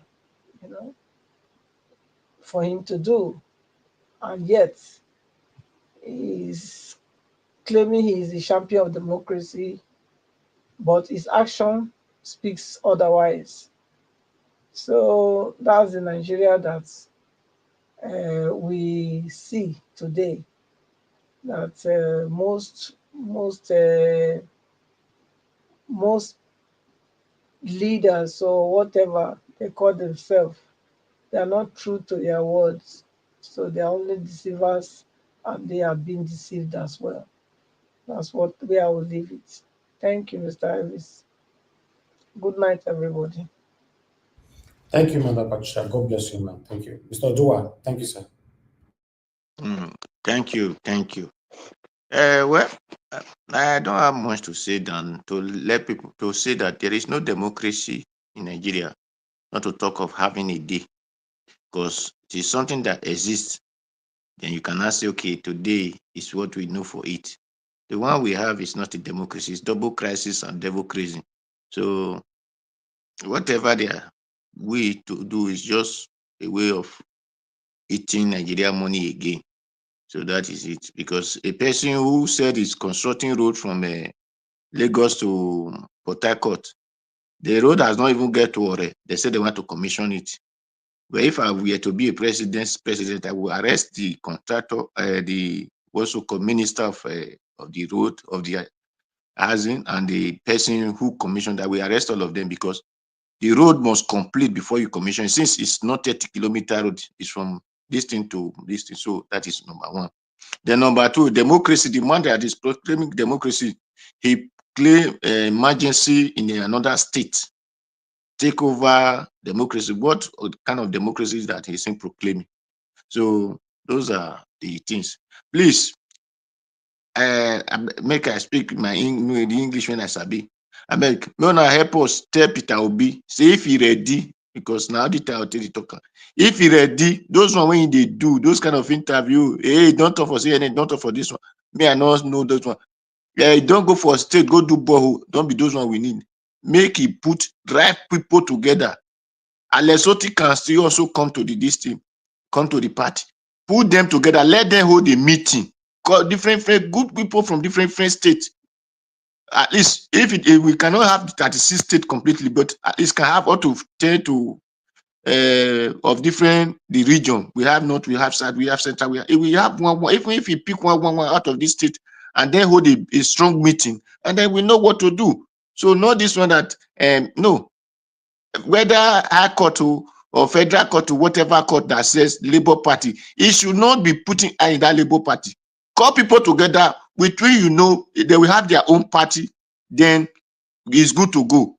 And the people we still need in the House of Assembly or senators supposed to be lawyers and judges, because the reason people say no, anybody can go and make law. No, it's not everybody could go and make law, because you not make a law, then the person who said he read law will not come and be interpreting what he did not make. You that is making law is making it for your benefit. So the person that read law is supposed to go there and make the law that the way is, so that when he's reading it, nobody can turn it upside down. So those are the things I will beg all Nigerians. If you are really lawyer, you are judges, you need the goodness of the Nigeria, come and contest in either House of Assembly or representative. Because you see the reason that Natasha is different, because she's a lawyer. The rest of them that is pushover, wheelbarrow pusher, so you see all of them quiet. So thank you, Mr. Nanjawash. Thank everyone who will have interest of Nigeria. Good heart. Thank you. Come, we will support you. Thank you. Thank everyone that have good interest of Nigeria. I like that, Mr. Dua. Yes. Not the satanic ones. You don't thank the satanic people. Thank you. All right, Abdul Malik, final, sir. Yeah, good evening once again, Mr. Elvis. My first submission is like I right-click my phone. I don't know why I kick out. You see, as I was saying, I thought you were done. Okay, all right. No. I right-click my phone. No worries. Okay. You see, as I was saying, you see this government. I have never seen this kind before in my life. 2 years ahead, you guys have started campaigning ahead. Imagine. You know that you have not done well. That's why you started campaigning, because you already know that Nigeria, they will not vote for you anymore. I see no reason why there is something that is important to fix in the country. Look at last time, a woman with pregnancy, just because of deposit 500,000 naira, the woman lost her life with baby. Imagine a government, they don't have hospital for their citizens to have beds. They are using candle to have bed in a government hospital.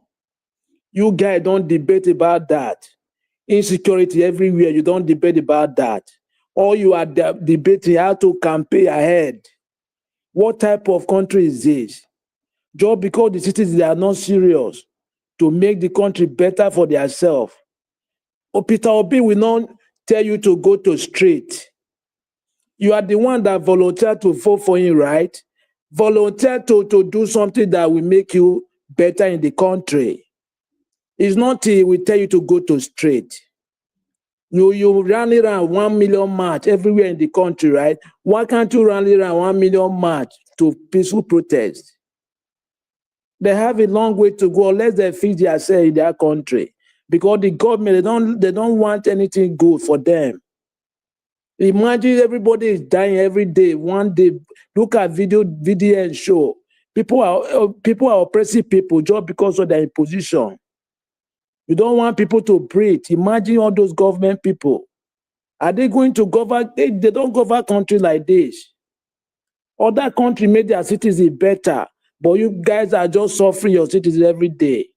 People are going to another man's country to go and start life there. Is it good? And we have population. There is advantage, human resources, but you don't make use of your people.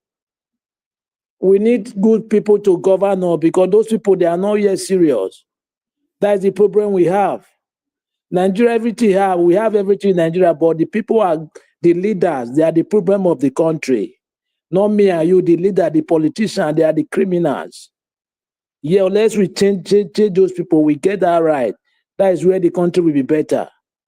We don't have light, we don't have road. What are we going to boast for? Nothing.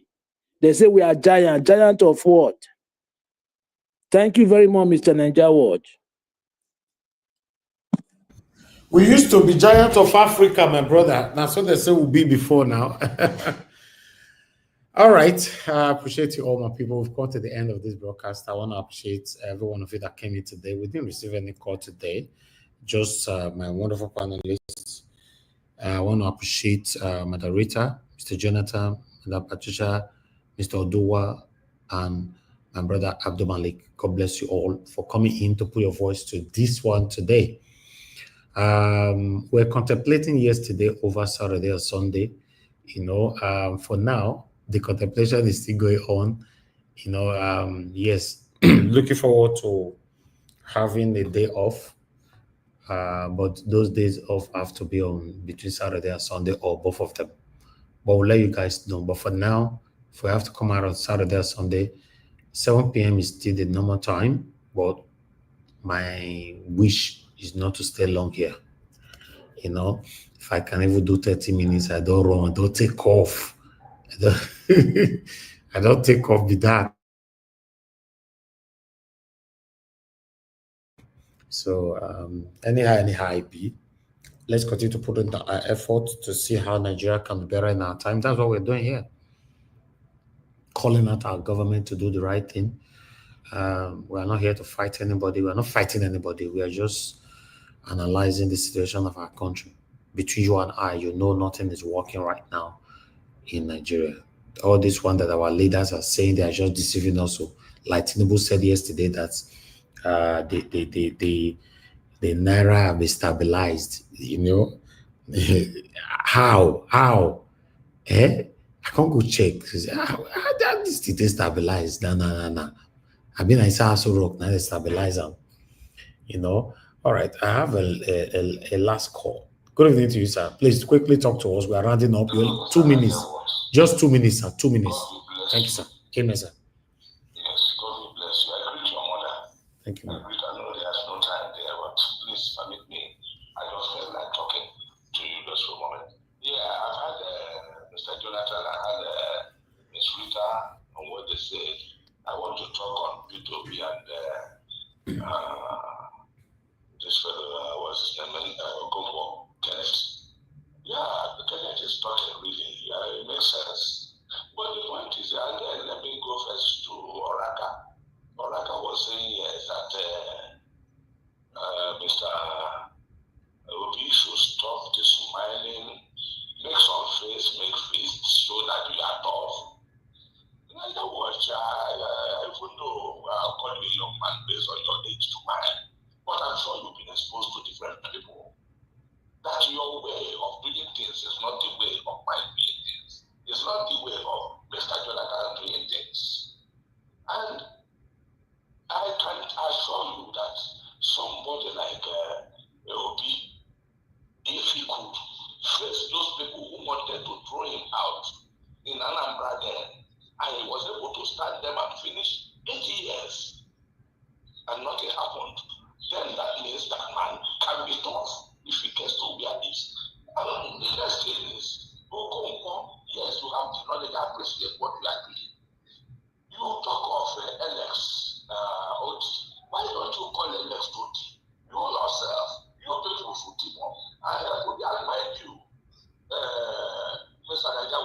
Yes, sir. Nigerians are saying, Obi just wants to get into a place where it is easy for him and just get a free ride and walk past. And that's why Obi is trying to hang around Labour Party, see how he can build it. Who knows what he's been telling Mr. Abure? Abure is I mean, he is I don't know the language to use in that place. If Abure can only realize that, if Obi leaves that place, Labour is not all the buying ticket for position and this and that. He's not going to make any money. He should please allow Labour Party step aside, join the other group, let them team up. A coalition cannot help anything in Nigeria. We are not looking for coalition with anybody and people like El-Rufai and Co. Let them allow Obi, Oti, and those who are willing to bring Labour Party on his foot, get Abure on one side, and then they can now achieve the purpose. Talk to those who are willing. Obi did not gain the popularity through coalition before. And I am sure with that same Labour Party, if we bring it well, sorry then. Okay. No, round up, sir, round up. Okay, they should allow him, get these people together, they support him with their own idea. No one man is an island. No matter how wise and intelligent you are, you need supporters who are of like mind. I mean, Kenneth should not just take that to people, swallow everything in one line look and say, just like Mr. Jonathan said. He is those people he is going into coalition with, who are they? Are they better than Abure? Abure is one man with his group. Can your people gather them and plead with them to please allow the Labour Party to work? And then Obi can stand on that same Labour Party, gather people, and you will see whether the support will not be more than it was in 2023. Let me stop here so I don't take too much of your time. I will say more. God bless you and bless you and bless you again. Thank you. Thank you, sir. Thank you very much, sir. God bless you. Yes, sir. At least we got a call today. But nevertheless, the only thing we will not get today might be nobody bought me a coffee today. Tomorrow is another day. I want to appreciate every one of you right there on the comment section. Mother for Mommy Diaspora, thank you very much, Mommy. I appreciate you always. Thank you, Abo Azi. God bless you. Thanks for all that you do. Thank you, Debzi. Once again, happy birthday to you. Enjoy your life. Enjoy your day. I appreciate every one of you right there, best man. God bless you, sir. Love Maduka. Thank you very much, ma. Peggy Modi. Thank you very much, ma. Black Panther, my brother. Thank you. I appreciate you. Thank you, everyone right there. We have more people saying girl met there. Thank you very much, sir. And Uyi Desmond, thank you. Michael Abba, thank you. Everyone, appreciate you all.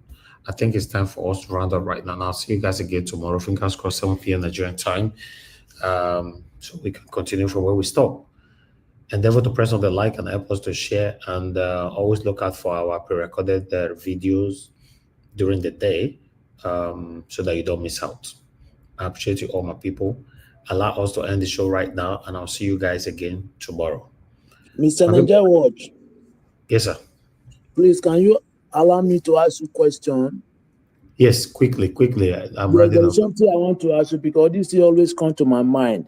And if something is coming to my mind like that, I know there is something somewhere. I hope for the good. What about Mr. Chris? He's fine. Okay, I hope so because I hope so. I pray. Thank you very much. Yeah, he's fine. Thank you very much, sir, at least for your care. God bless you. I appreciate every one of you. Like I said just now, we need to round up right now. Good night. Bye for now.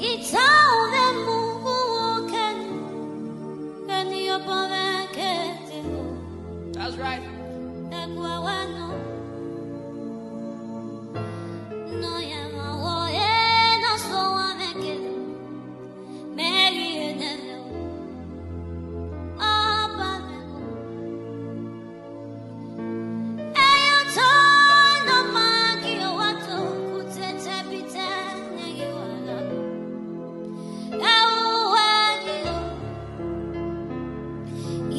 Cut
No yourself.